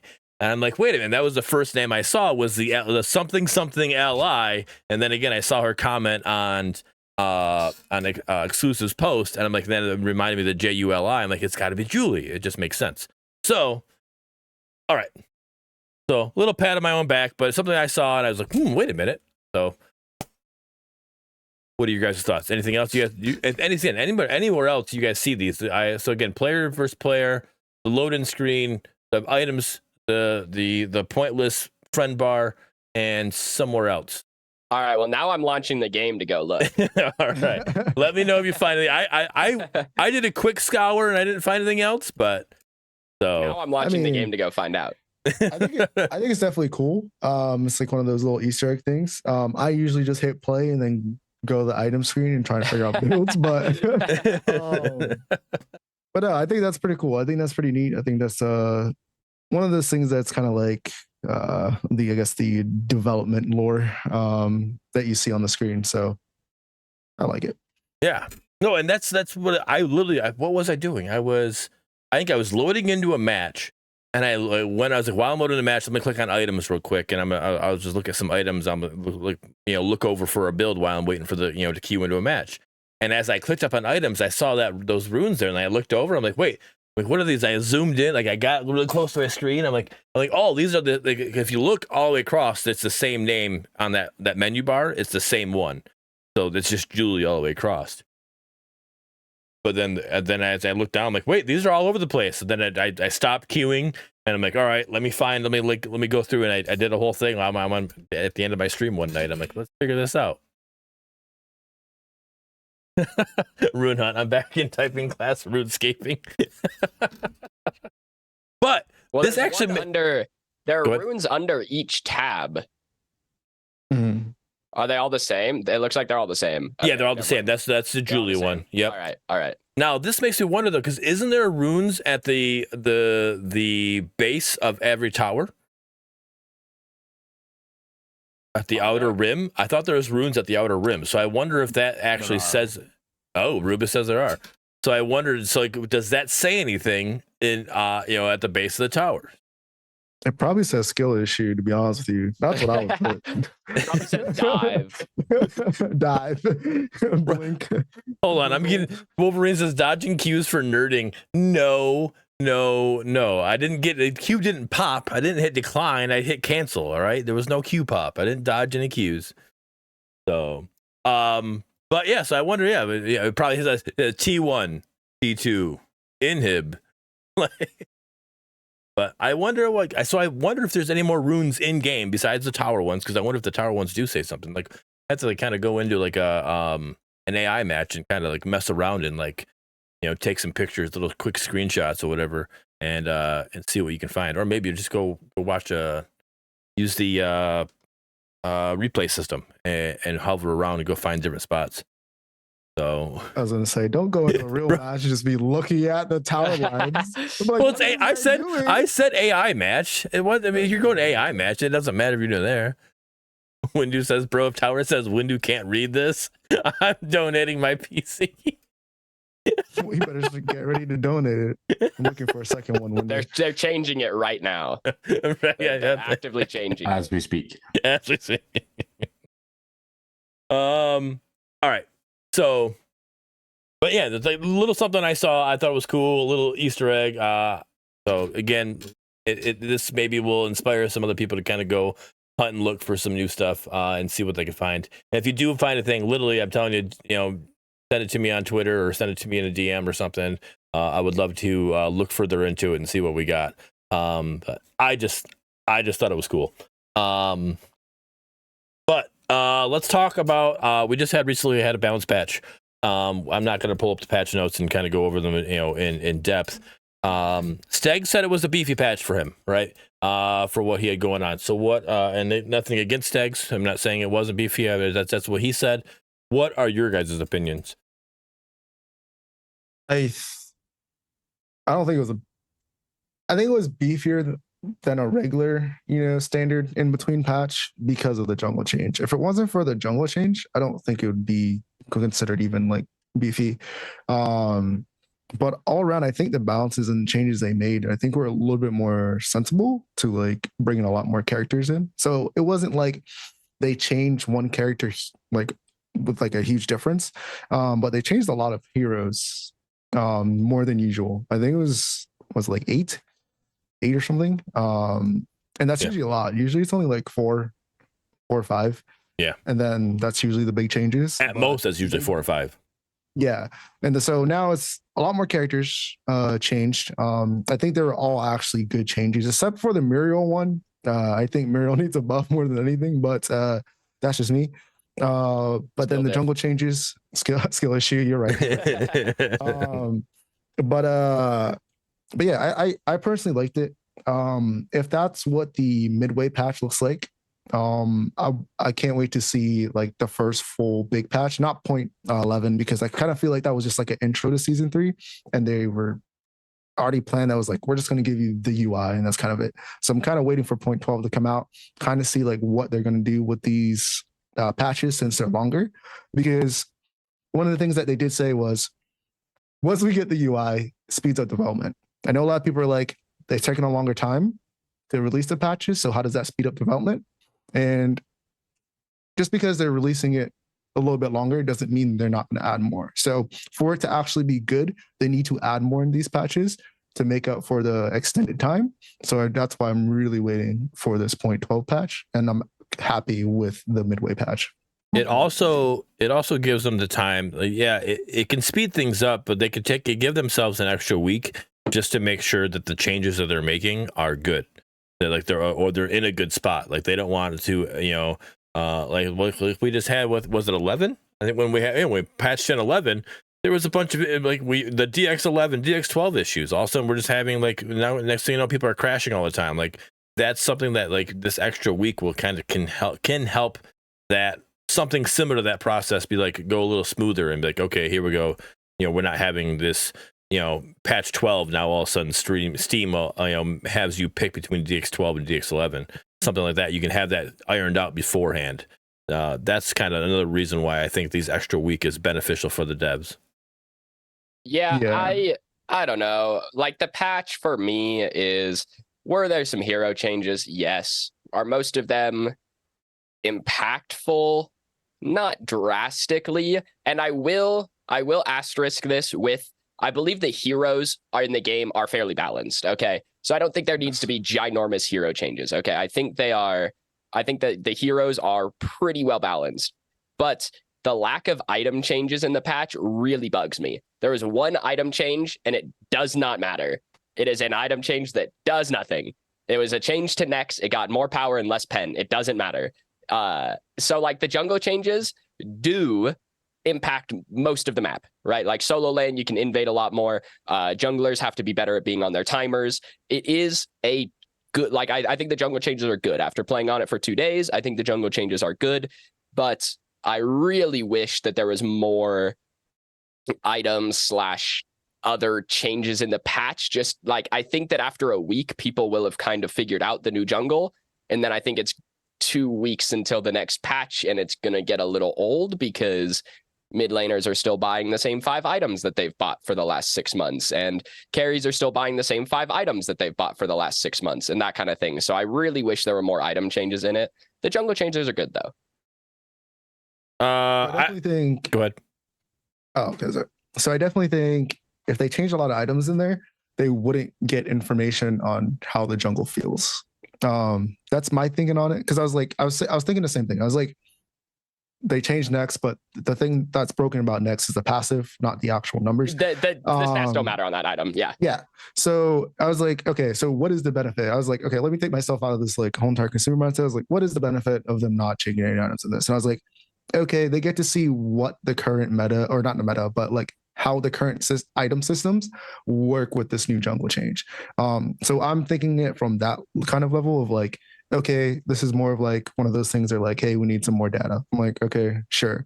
So that's why I'm hoping in 0.12 we get to see those item changes that we want, and a little bit more drastic changes, maybe towards the jungle. I'm not 100% sure if they're going to change it next patch, but hopefully they do. But I think that is like the reason for it, but I could also be wrong.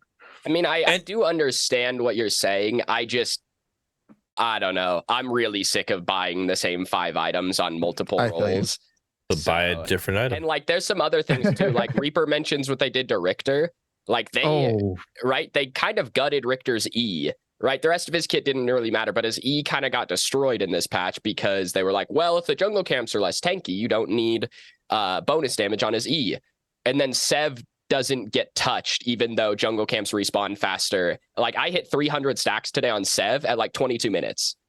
I mean, like, it's not, I don't know why they kind of destroyed Richter in the jungle. I still think he's good, don't get me wrong, but like, why hurt Richter so much and then not look at the fact that Sev can stack significantly faster. Yeah, if you're gonna go Richter jungle, you might as well get a Kalari support, because at that point you're just kind of throwing no matter what. So Okay, bro. I don't know about that. Okay, man. That happened in one of my games the other day. Yeah. Oh, really? Some guy I'm said, sorry. he said Richter jungle's a throw, so I'm gonna play Kalari support.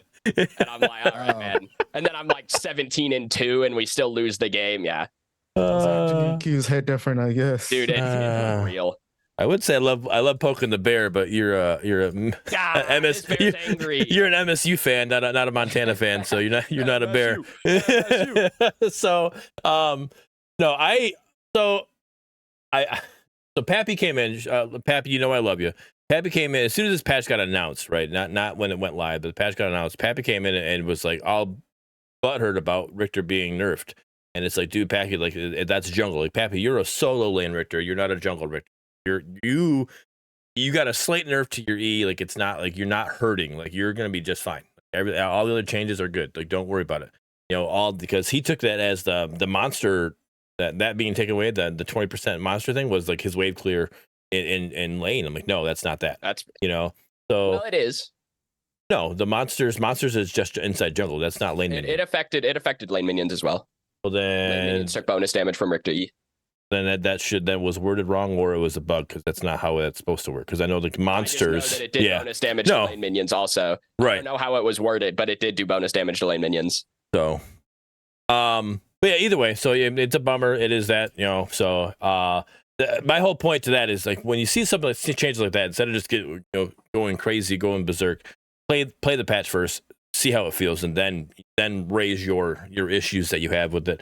The jungle changes as a whole, I think, are good. I think that it really separates good and bad junglers. What I don't like about that patch, the patch notes, is how they labeled the jungles these black and brown and whatever things, and then it's like, I'm like, what are you talking about? Like everything, like that, hey, I understand the 5 camp, the 3 camp, the 2 camp, and the 4 camp. I understand that, and red buff and blue buff. I understand what that is. But when you said the black camp, I'm like, what? What are you? And then in parentheses it said 4 next to it or whatever it was. I don't know which one it was, but I remember like that. What are these labeled? Like, why isn't that labeled like that on the mini map? I thought they were gonna change the icons on the mini map. Right. I thought that's what was gonna happen, and it didn't. To be fair, they've always been called like the black cap, brown cap. Has anyone ever said that? Yeah. Where do you know this? So where do you know this, F6? Because nobody else knows this. Because so like when did Predecessor started? He's on IT, just not telling us. He knows IT. That's what it is. He's part of IT. He's an IT guy. That's what it is. One, I'm not an IT guy. Yeah, Tear Dog says cap. To say yeah, everything says gray. That's all it is, man. Everything is gray. So I'm telling you, they've always been called that. But I remember people were like, I'm not calling it that because it doesn't actually resemble the colors on the map. So people got into this whole entire realm of like, hey, this is the 2 camp because it has 2 minions and it makes more sense. So it's not that like it was really strange. But I forgot where, I think it was in Reddit. I forgot who the dev was, but they were saying like there's a slight hint on the camps that actually resembles the colors. I still have not yet. I call bullshit. I was like, I guess, but next time I'm in a game, I'm gonna call out. Can we invade black camp? And my whole team will just send question marks. Yes, nobody's gonna know what that even means. Even if they read this last patch, they're still gonna be like, which one is that? Idea. Hold on, they're gonna type in chat. Hold on, let me pull up patch notes. I'm gonna pull up patch notes and read which one was which, so I know which one to go to. I agree with you. They should change the colors on the minimap to resemble it. Yes. I thought that's what they were going to do. I was kind of disappointed. Yeah. But what I'm saying is they've always been called that. So like, to be fair, I am not capping with you. I'm 100%. Windu says, watch, there's going to be runes that says there's brown camp. The runes on it says brown camp, and you guys just haven't been able to read it. That's all.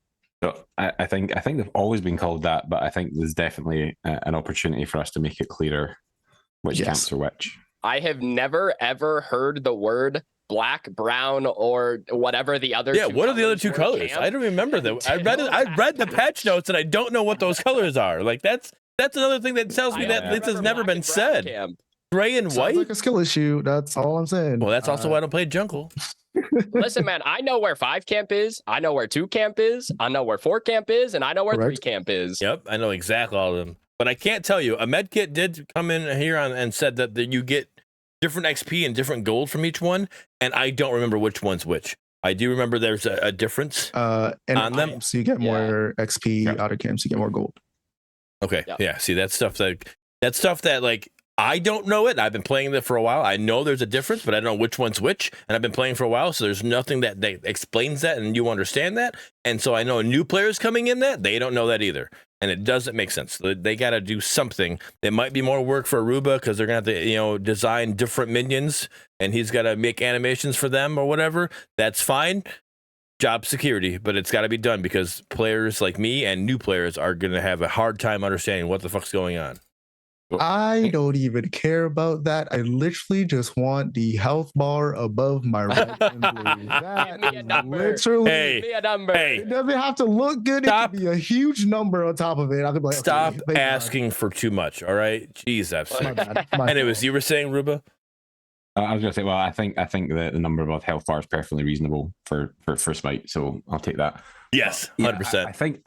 I think, and I know that we've talked, and I don't know when it's coming, right? Because it's like not whatever, right? So I don't know when, but I think the goal should be that we have a camp set up like similar to League, where it's like you have your Gromp, you have your Wraiths, you have like everything laid out in such a way so like there's no like room for confusion.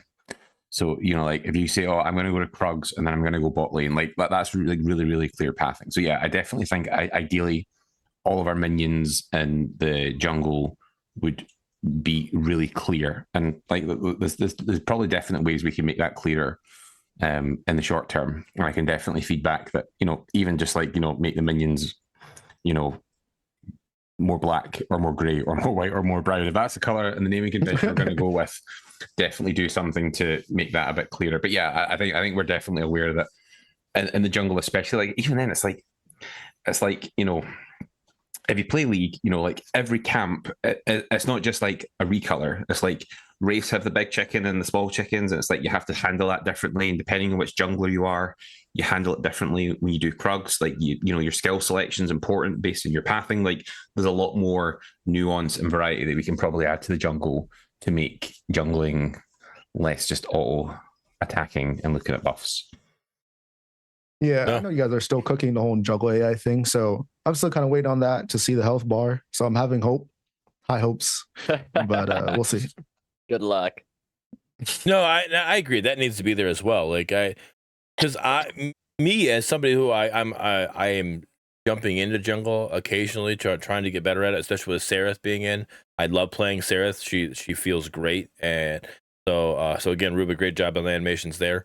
But like I don't know when to use my smite, on a red camp or a blue buff, a red buff or a blue buff, like what. Yeah, so having those numbers there is definitely going to be huge. When you get to the point in the game where it's like, I don't know, third Fangtooth, and it's like everyone's there, and it's like whoever gets their smite off, like potentially wins the match. Like we totally understand that. Yeah, it needs to be clearer. It needs to be more obvious. It can't just be luck. Like because then you're just, it's like it's jeopardizing the competitive element of doing that. Yeah. So yeah, I know I've seen something about numbers and smite and even an indicator on the bar. I think that was talked about as well. So potentially, I know that it's definitely something that's been talked about. Yeah, can't promise anything. I haven't seen anything come through it. I know that you mentioned the minion AI stuff, but yeah, I think there's I've at least seen talk about it. I don't know when it's coming or what it's going to look like, but yeah, definitely something that because we play like when we play internally, it's like the same. It's like I think this is the smite point. Like I jungle sometimes, but normally I don't. I'm like I think this is okay, but right. Now, another thing, and I know these item art is just they're placeholders, whatever. But another thing of it I think needs to happen is that change from what is that hunt to wild hunt, whatever it's called. It needs to be a more defined, different. Like like you could looking at the picture, it's hard to tell that this is I have I upgraded my smite, or my smite's upgraded with doing the level that I do, whatever I've done. You know, like you get the 500 hunt, or you get the 1000 wild hunt. Like that item art needs to be different, where you know, like, hey, that's a chain. That's not what I started with. That just something you look down, like, yep, I got it. You know, I can say I can probably extend that further and say you shouldn't have to press tab and then hover over your jungle item to figure out what your smite value is if you don't jungle very often. Yeah, we're aware that needs to be a lot more fluid, and you know, I just know when to press the button, and the button does the thing that I'm expecting it to do, and I don't fall short, or I don't. Yeah. Right. Well, and last patch, I guess I haven't noticed it this patch or not, but like last patch there was a bug where it actually, your item art didn't upgrade when you hit 40 stacks. Oh. It would only upgrade after you killed your 41st minion, which was really annoying. If you like cleared 2 camp and that was your 40 stacks, it wouldn't your item art wouldn't change even though you had 1k smite.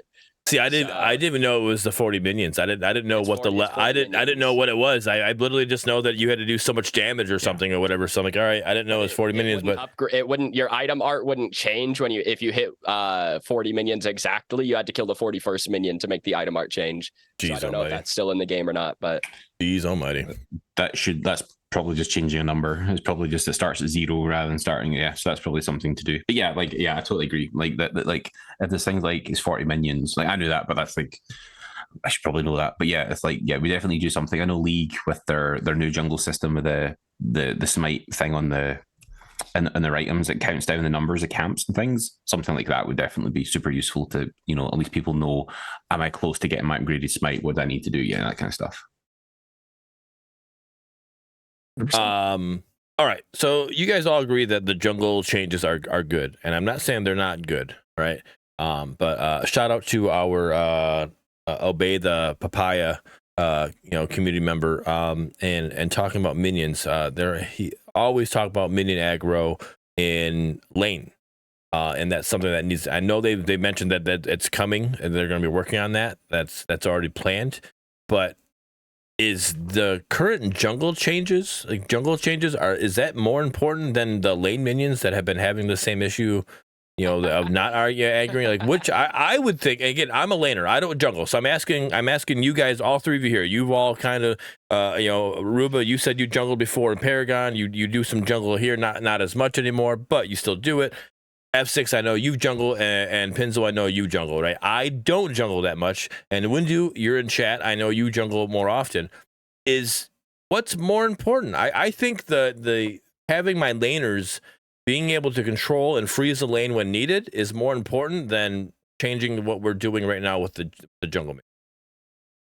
So I overall think the jungle changes are a bigger impact on the core gameplay loop than the actual minions. So the minions is more like, it's not reacting the way you're supposed to, and you kind of have to adapt your playstyle, or not the playstyle, but like the timing of when you try to freeze. So like, I know this minion probably is not going to aggro onto me just because of like playing the game enough. I'm like, okay, yeah, right. I'm just like, okay, so most people have already adapted to that, and you kind of just have to play with it. Meanwhile, when the jungle changes, it's kind of like a whole entire new like play style that you have to adapt to, and I think it's more impactful because it does impact the laners as well. We talked about invading camps. It's easier, and I play offlane primarily, so like it's easier for me to invade camps and get to level 18 faster, and putting a lot of pressure without having my jungle on that side to the opponent jungler. Same thing with mid, like Soul Reaper. That's man steals camps every day, so he's able to get pressure in mid, steal like the 2 camp. And same thing in like the dual lane, like being able to go through like the 5 camp, or the 3 camp. So I just think that small improvement is a little bit easier to do while impacting the game at a much broader level than it is to go into changing the minion AI when they're already working on both the jungle AI and the minion AI, if that makes sense. Okay. I mostly agree. I think that the thing about the difference between the jungle AI and the lane AI is that generally speaking, the jungle AI works properly, right? Like that's the main difference. There are a couple spaces, like on pretty much every camp, they need to increase the radius, like the pole radius of the camp, by about 2%. Because so like you can stand on red buff ledge and drop red buff aggro if you stand on the very edge of it. Same with 5 camp, and if you stand in the very back of 5 camp, you can drop 5 camp aggro. So like there's some things there that need to be a little bit loosened up, but like the camps generally work correctly. Lane Correct. minions just straight up don't work properly. I mean, I was playing a game the other day in duo, and I'm like, oh, sick. Like these guys poked us, but now their waves our waves dying faster, so like we're gonna get this freeze. And I had 2 minions just sprint by me into tower, and we completely don't get a freeze, right? And it bones us. And so like I don't know, man. I really think lane minions need some attention. They've been the exact same since day one. I really think it needs some work. But They just saw a bunch of squirrels. That's all. they were mad, bro. That tower, they had beef with that tower. It's the runes on the outside. They say your mama. Yeah, that's the what minions really Ono- take offense to that. Odo said. I hate seeing the one random ass ranged minion decide that the tower called his mama fat. You know, like That's yeah. that's like, and I just So again, I don't play jungle, so I get more upset with the Minions running away minions. from you. You minions running away from me when I'm trying to do a freeze. Ruba, go ahead and say what you're gonna say. I'll say no. Let's go. I was gonna the guys have already talked about the major changes that we're planning for just AI in general. I know that for the current patch and balance, like most of it's numbers, right? So it's relatively easy for us to go in and say, okay, instead of this number that applies magic damage is now going to be true damage. Like that's relatively light in terms of like development time to go in. Like most of our game design team can go in and do that. Jungle minions, they're like you said, like they're much simpler. They have a radius, they have an aggro radius. There's changes planned to make that experience better. But lane minions are so much more complicated. Like they use completely different technology. It's like scary stuff. I know that our engineer responsible for AI is doing a lot of work. I know a lot of the things that you guys have talked about in the last couple of minutes are definitely on radars. I know particularly myself, like I don't know if I mentioned, but I played League for like 9 seasons. And so being able to precisely manage your minions and lane and get them to do exactly what you want to do and hold a freeze and not just randomly decide to go walk off into Narnia to do something, like it's super frustrating. So I do know that when those changes come through, like goal is for like consistency and predictability. So like these minions will do this, and like this is the rule set, and they'll follow that rule set and they won't breach from it. And like if you do something like you hit someone with an auto attack, these minions will do this for X amount of time, and like that's going to be much clearer, much more consistent, and much more obvious of what's going to happen. Good. All right. I definitely have faith in that. 'Cause there's sometimes too as well. I know we didn't mention it, but there's times where I feel like minion aggro is a little bit too long. I'm like, hey, like I hit this dude with one auto attack. Why are you so angry at me? So I'm just like, okay. That's good I to think hear. the definitely priority is consistency. Like it shouldn't be like I take a fight and the minions do this one time, and the next time I do it and the minions don't do it, and like I think consistency above anything else, especially if it's like higher levels and you're trying to be competitive. You should know exactly what the minions are going to do every time you do something. Man, yeah, exactly. It's like that one range minion goes off and does something, and maybe people don't realize that minion goes off and dives to the tower, but like that can be enough to break a freeze, or that can be enough to completely change the cadence and pacing of that lane. So someone's at an advantage or disadvantage, that minion goes off and dies, someone doesn't get XP. Like it's like we understand that consistency for minions is the top priority. All right, now what are you guys' thoughts on minions and like under tower? Like I feel like to me, I feel like if I push my minions under tower, they should focus the tower. But I feel like sometimes they're like, instead of focus the tower, they're gonna sit there and focus the opponent's minion wave. And it's like, what are your thoughts there? So I come to realization of why that happens. It's because the minions that come in is in the range to where the minions aggro, but so is the tower. So it's like the minions see the minions first before they hit the tower line, or I guess the range tower line, and they automatically go to the minion. So like as soon as they cross that threshold, they already have their target. So to them, it's like they're doing the right thing. Is how it feels. I don't know. Well, it feels the same. The other thing that I've noticed is that it doesn't happen every time, but in certain instances, specifically when you have like half a wave going in. So like if your brute minions, your melees die before they get into the tower, the enemy melee minions will actually push your archers when they get there, and then the archers will aggro onto the minions because they get pushed. Like the tower gets like they get pushed just far enough away from the tower, and then they just aggro on the closest thing, which is the enemy minions. So I know that happens as well, which it's to be clear, I like, in my opinion, to answer your question, Bearded, yes, minions, in my opinion, should target tower, not enemy minions. If they're under the tower line, they should hit the tower, because that's what creates bounce backs and slow pushes. Like that's the bonus to crashing waves, is that after that it bounces back to you. But when your minions hit the enemy wave, it doesn't bounce back properly.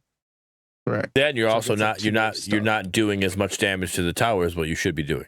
You know, and it gives your opponent a freeze. If your wave doesn't bounce back properly, it hands them a freeze, which is super frustrating. Right. Yeah. So I just I'm not. Your logic is not flawed in my opinion, F6. I just don't think that that's how it should work. I think as no matter what, whenever your minions cross the runes that the runes that you are on that tower, when they cross that rune, from now on, it doesn't matter what comes in this point. My main point is that tower. That is it's the same thing as a tower. Like the tower knows that if I do damage to the opponent, that the tower is going to target. It's going to change target, and it's going to go to me. So the minion should then also have the same mindset. As soon as I cross this line, that tower is my own. Doesn't matter who's here. I don't care what's going on. I'm only going to focus on the tower. That's the way it should work. I understand a MOBA should feel. I think he was just justifying how it works. Right. Yeah, and I said his logic there doesn't make. I'm not saying his logic is wrong. I'm just saying that's not how it should work. In my opinion, I'm a silver player. I understand where I'm at, but the logic that I understand how a MOBA should work, that's something that also when they fix minions, you are correct. When they fix minions in the sense of them like just all of a sudden, calling their mom fat and then running towards the tower, for some reason, when I want to freeze, you want to go attack the tower. But when I want you to attack the tower, you're like, no, I'm going to attack the minions instead. Like you have a mind of your own and do what you're supposed to do. So I hope that also gets fixed when they fix the, mind of their own minions, and make sure they do that as well. I mean, minions' lives matter too, so you gotta give them a little. Do they though? All right. Their lives matter as much as the gold they give me. Don't forget the XP. Gold. Right? Give me the money, baby. All right. So speaking of gold and XP, we had this conversation in the Creator Guild. I wasn't going to talk about this, but that just kind of sparked it here. We had a conversation about different buffs in the game, right? So we know we got gold buff that's over in duo lane. We know we got river buffs that are in the over there for mid, right? Then we got green buff that's in solo lane, right? We all agree? Mm-hmm. With the cyan buff. But, all right. Okay. You said first, so you agreed. So you agreed to it being green. All right. Then we got red buff and blue buff, right? That's our buffs, right? All of our buffs have names for them. River buff, right? That's what the river buff is. It's called river buff because it changes, right? It's not going to be the same exact one, right? You're not going to call it pink buff. You're not going to call it white buff. You're not going to call it whatever. No, you just call it river buff. Go. What is it when you click on it? What does it say? When you click on it, when you click your little mouse button, what does it say? Attack what? A river buff. Okay, then exactly. It doesn't say it. It doesn't say attack. It doesn't say attack. There's different types of river buffs. There is. It also says attack lane minion. Right. It also says but it does tell you attack ranged minion. It does tell you attack melee minion, right? But it does specify between them. Anyway, are you going somewhere with this? My point is that I said that the green buff should be called green buff because in solo lane you're there. Your point of getting it is your health. You're getting health off of it, and because that's what green in any game you play. Health is just green. That's just what it is, right? That's what you're getting. You're getting health of it. And they argued back saying that you're getting XP and mana off of it as well. Yes. I was like, but you're getting XP off of anything else that you kill, whether it be a lane minion, whether it be a river buff, whether it be the blue buff, the red buff, anything you kill in this game, you're getting XP off of it. So that's like a moot point. Like that's not even like, how is that even an argument? It's bonus. Because the cyan buff gives you a significant more, like a little bit more than the regular XP that you get, and it's just for like a cab, right? So the extra benefits or pros of the cyan buff is the health and the mana, but the XP is why you're getting it from a MOBA perspective. It was we also used to have a green buff, and Paragon had a green buff, and River buff, Camp can be green. Yeah, River Camp can be green because like you got the bug and it's clear and whatever. But the models that are currently used for cyan, gold, red, and blue, there used to be a green one in Predecessor, and it did different stuff. And it was the same in Paragon. And Paragon, it gave a shield, and the shield used to explode. So part of making it that cyan color was also to make it like clear and differentiate that it was not the same buff. You know, that's the best answer to argue why it's not green that I've gotten so far from anybody else. Anyway, let's be clear. It's teal. It's teal buff. Okay, all right. Now we're just going out because we're all colorblind. I think all of our eyes needs to be checked. No, but now that makes more sense. So where was the green buff at before? So the Well, green there buff used to be a purple buff too, right? Was that a long time ago? Purple buff? Wasn't that a thing? I don't It was remember. like River Camp, but it was an actual buff. The same thing as purple river buff. In Paragon, so on the offlane jungle, that buff was green originally, and then it changed to red. And the camps used to be organized. Paragon also had a black buff. Yes, was the inner camp on the lane. Yep. Don't remember purple buff though. I think the black one had like purple. Black had like purple tint to it. Visibility, wasn't it? The black buff gave you can see enemies through walls and slowed them. Mm-hmm. And that was that was to help the jungler gank dual lane. But the actual buff itself, the orb that floated, was the kind of triangular one with the circular one with the triangular spike sticking out of it, and that orb was purple. Okay. I didn't play very much Paragon, so I'm kind of just like grasping at straws over here. So it all blends together. So yeah, like I said, I wasn't going to have that conversation, but I'm glad I did now, because now I understand why there's that differentiation. Because you do, like, I mean, obviously we are recreating this game for us Paragon lovers to be able to play our game, plus to get to have the game go farther than Paragon. So to make it green, you would confuse it to what green was in Paragon, so that's making it cyan instead.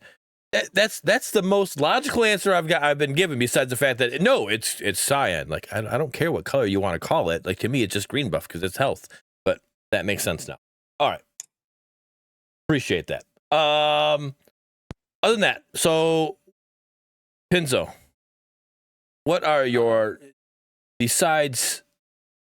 If I don't think you have one over. If you have, I'm sorry. What is your negative with this patch? Just the lack of item changes. Lack of item changes. Okay. So you did go over that. Okay. Really, my only negative. Yeah. Like the hero changes that they put through are not major, but as a whole, the game is pretty well balanced from a hero standpoint. Agreed. I just really would have liked to see more item changes. Like there were effectively 0, right? There was 1, but it's minor enough to where it doesn't change anything. And I would have really. I wouldn't even say it's an item change. That's a crest. That's different. I mean, it's a very minor stat shift. Plus 3 power, minus 3 pen. It's a very minor stat shift. I'm not disagreeing with that. It's still a minor change. I'm just saying I wouldn't even call it an item change. That's a crested items. I wouldn't call it an item. Like it's not one that matters, right? Like I would have really liked to, nerf Megacosm and I don't know, buff I don't know. Buff Life Binder so that it's like a real usable item outside of meme Sevarog builds, I don't know, man. All right. All right, F6, I know this is going to be hard for you, all right? But I really need you to dig down deep. I need you to dig down deep, and I need you to actually think of something negative with this patch, all right? Tell me something you dislike with what happened with the patch, all right? Okay, something negative. And try to say it without defending the devs some way. Okay, I just speak the truth, man. I don't defend anybody. I just try to think at a logical level, you know. But something I didn't like. Like I said, the only thing I just didn't agree with was with the Mario change. So like when I'm looking at the patch, like I can't find something I don't like if there's something in there that is not in it. So like, yes, there's a lot of things I would love to see change, but that's more on like a broader term of like what I would like to see change in the game.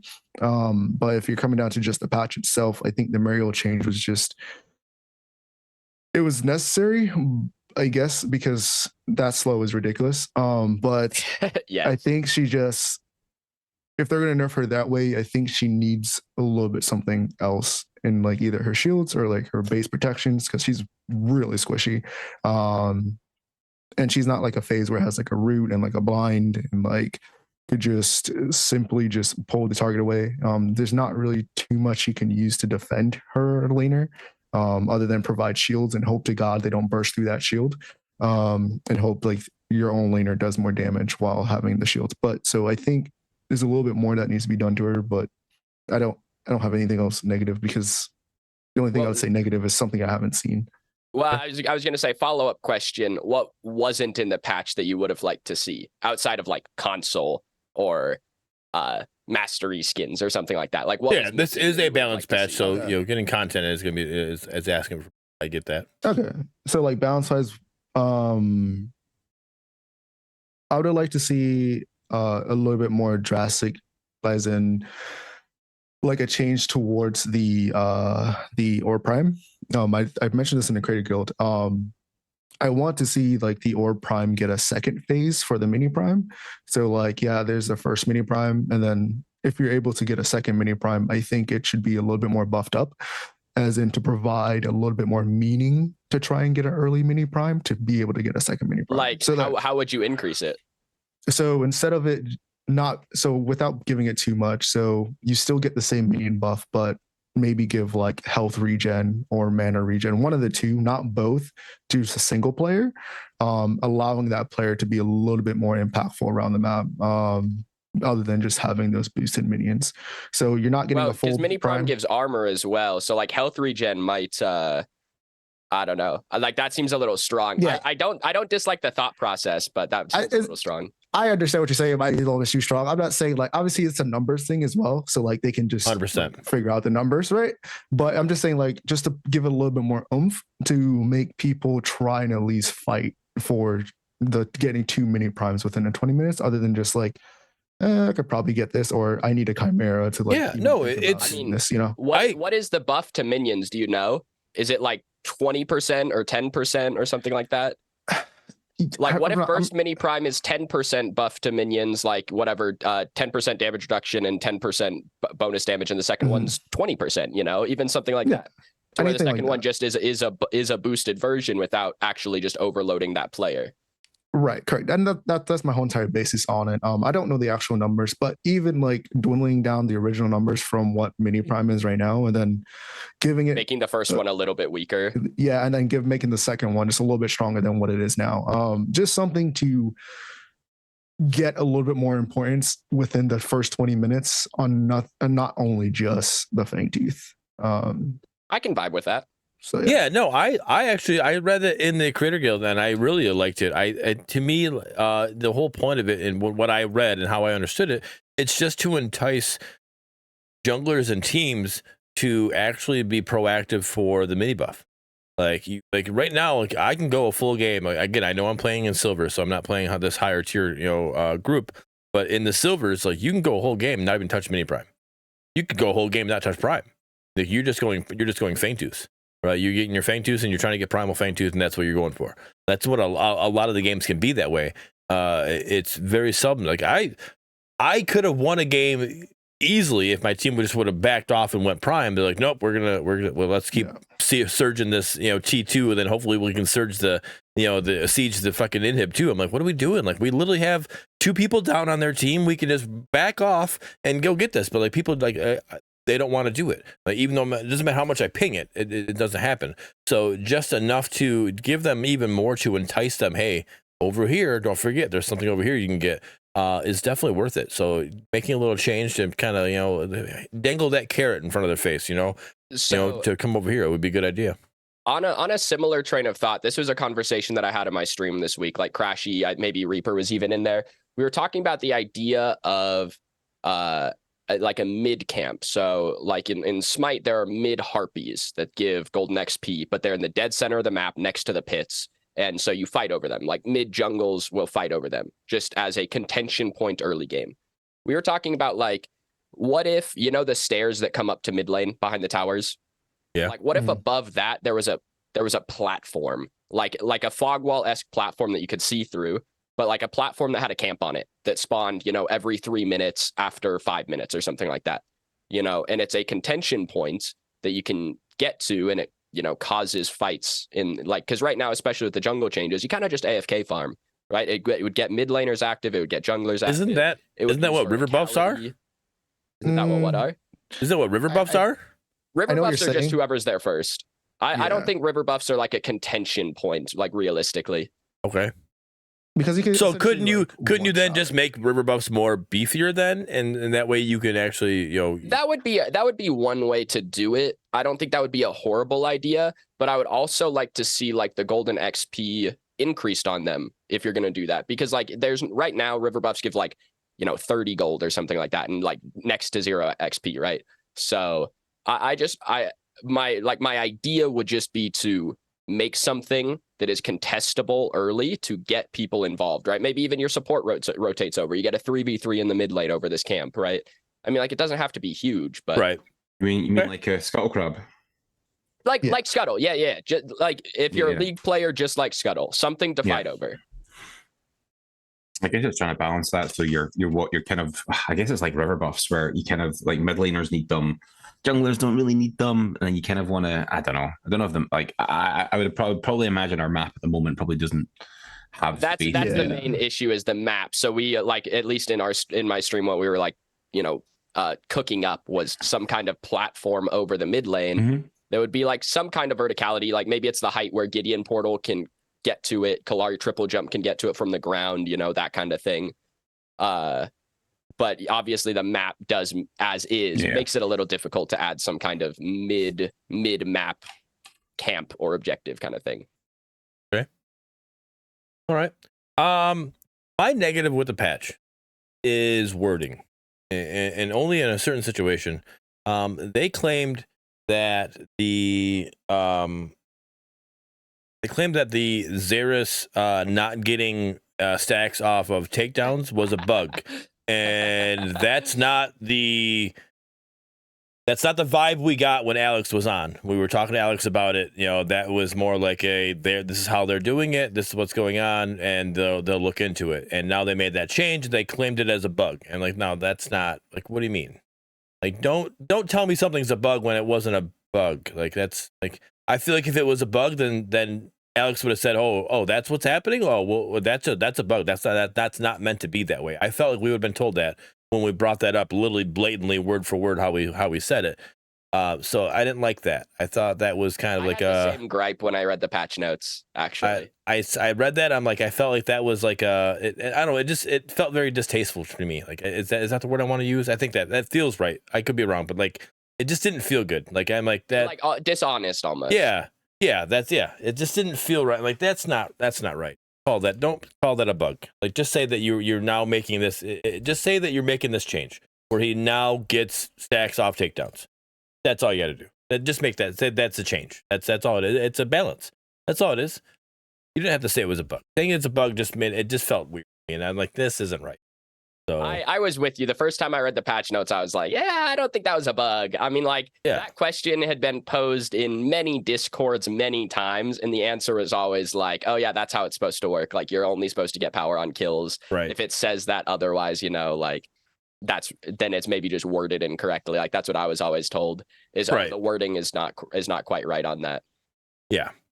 Yeah, so I just thought that, so just something to me, just giving information out to a meta, like just careful how you word things, you know, when just don't be dishonest or disingenuous with us and just kind of like say it's, you know, something and just kind of like, oh, this was a bug, this wasn't meant to be that way, like, because if we're not giving that perception through the time being of that character being a character, like this is Sarith's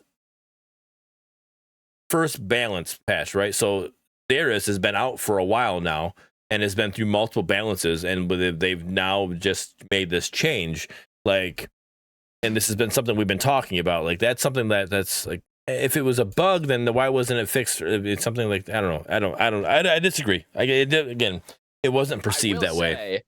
I played Xeris today. Yeah, the fact that you can stack on assists is so nice.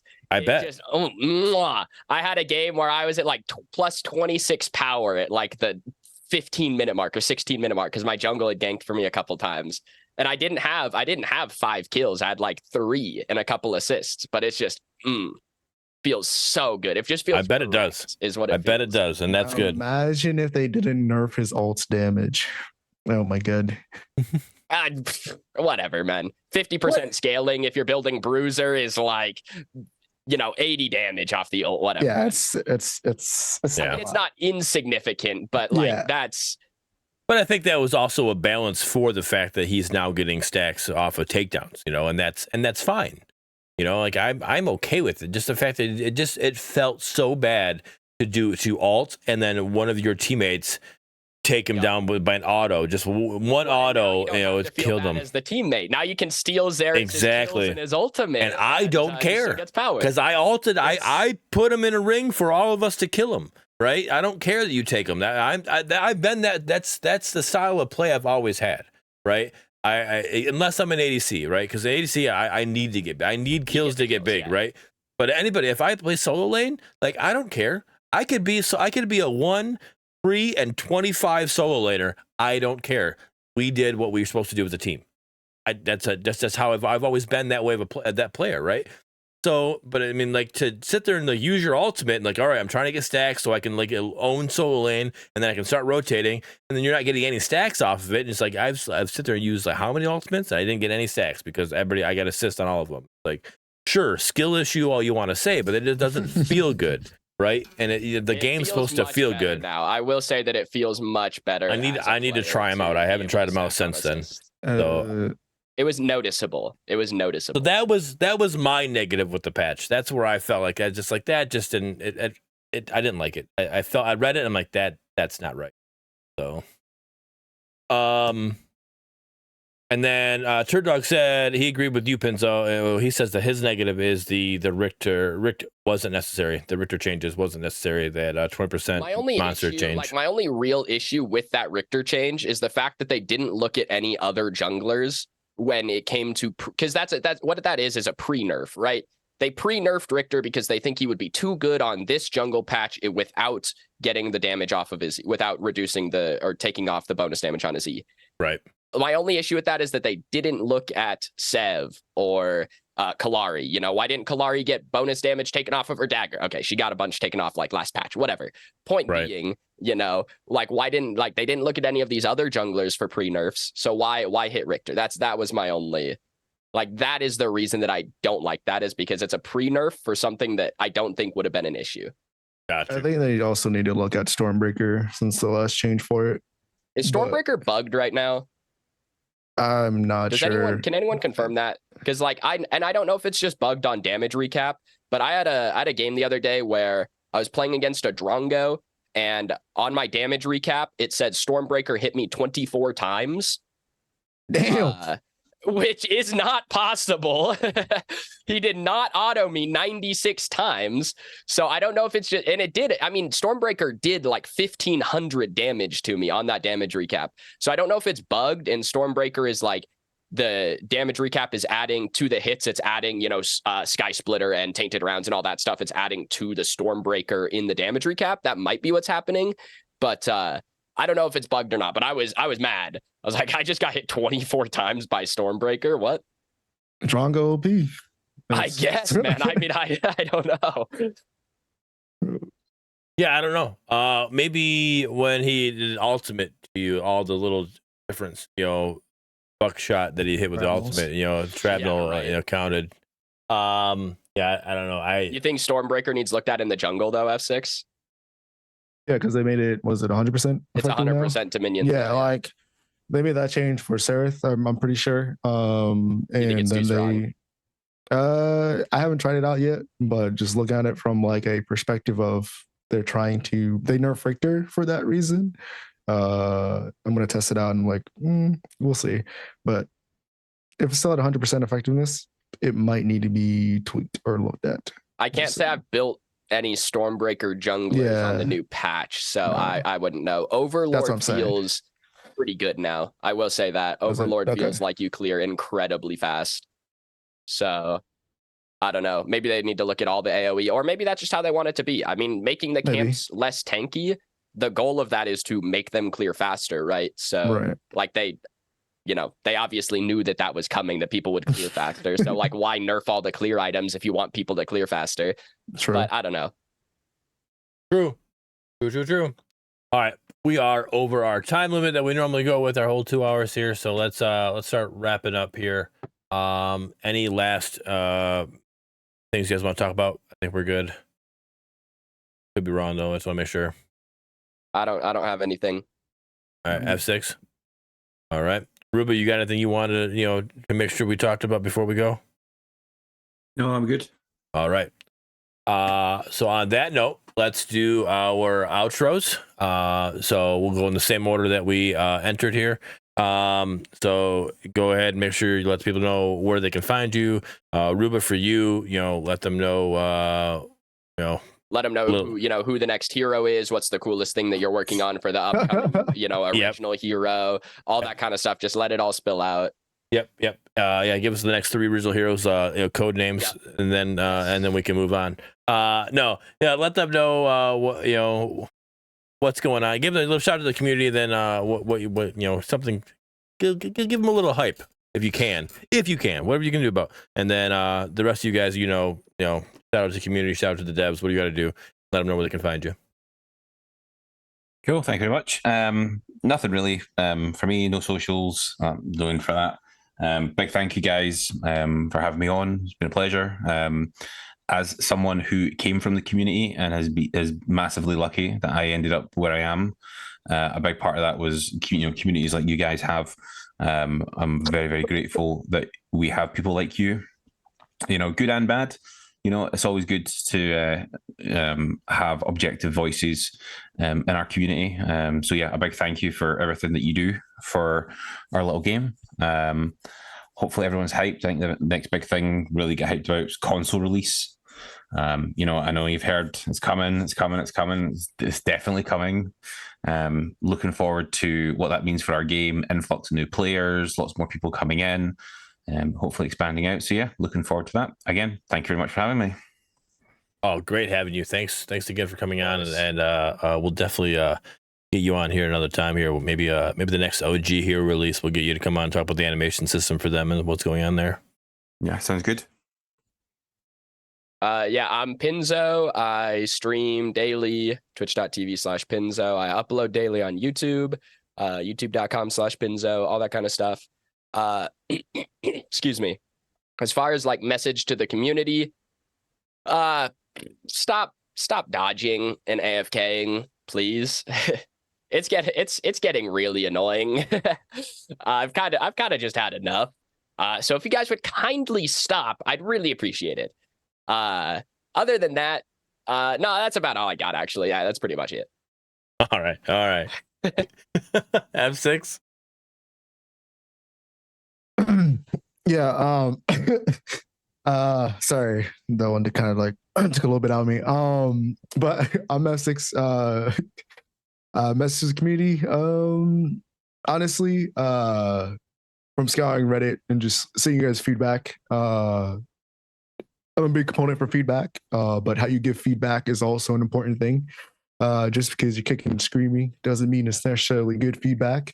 I say kick and scream politely, and I think you'll get further in getting your message out than just kicking and screaming and just be throwing a tantrum. But other than that, like I said, just provide your feedback in just a more like conscious way, and kind of think about your feedback as well. I'm pretty sure there's countless times I just see feedback. I'm just like, they've already said this, but that's just me. Other than that, yeah, stop dodging matches and going AFK. Doesn't make you better. Doesn't make the game any more fun for anybody else. Just either try and surrender or just play the game through and just go to the next one. But yeah, you can find me at F6 everywhere. Twitch, YouTube. All right. A Fallen Jedi, F6, what he just said is you don't get any better if you dodge Qs. If you keep dodging Pinzo's Qs, you actually do get better. So keep doing what you're doing, all right? MMR goes up if you dodge my Qs, but please stop. I'm getting sick of it. I'm getting sick of it. It's driving me nuts, guys.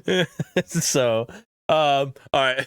So, next Reaper, I'm dodging Pinzo. All right. Reaper always dodges. All right. He's just mad because he gets gamed on when he gets stuck in my lobbies. Okay. That's yeah, I get YouTube video. I get gamed on when you're my team too. Like I don't know what it is, man. All right. So, all right. For myself though, we got.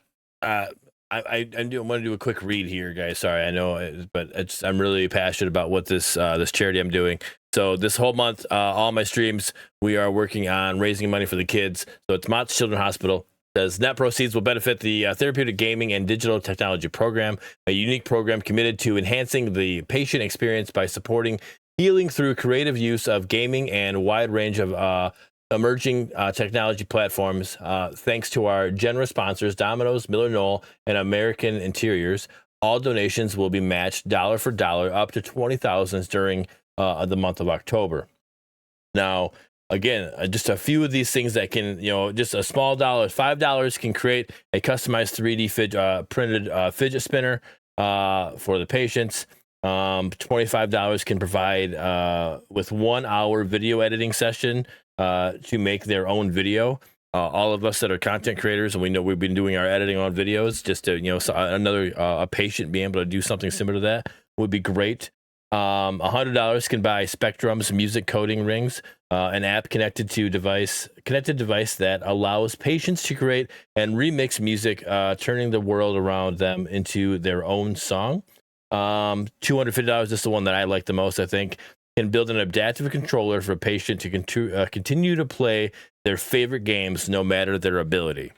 All right. And then there's a bunch more of them, the guys that go on. I'm not going to read all of them again, but they're great, and it's all about the kids. So if anybody's able to donate or whatever, the link is there in chat. You can check that out. I'm doing it all month. So it's called Fright Fest. It's for the little victors. So it's October 1st, October 31st. Any money we raise is going to help benefit them. We've already hit 4 of the milestones. We've reached up to $100 now. So the next one that we can reach is the $250 one, the one that I like the most. So if we can make that, great. If not, no big deal. I understand.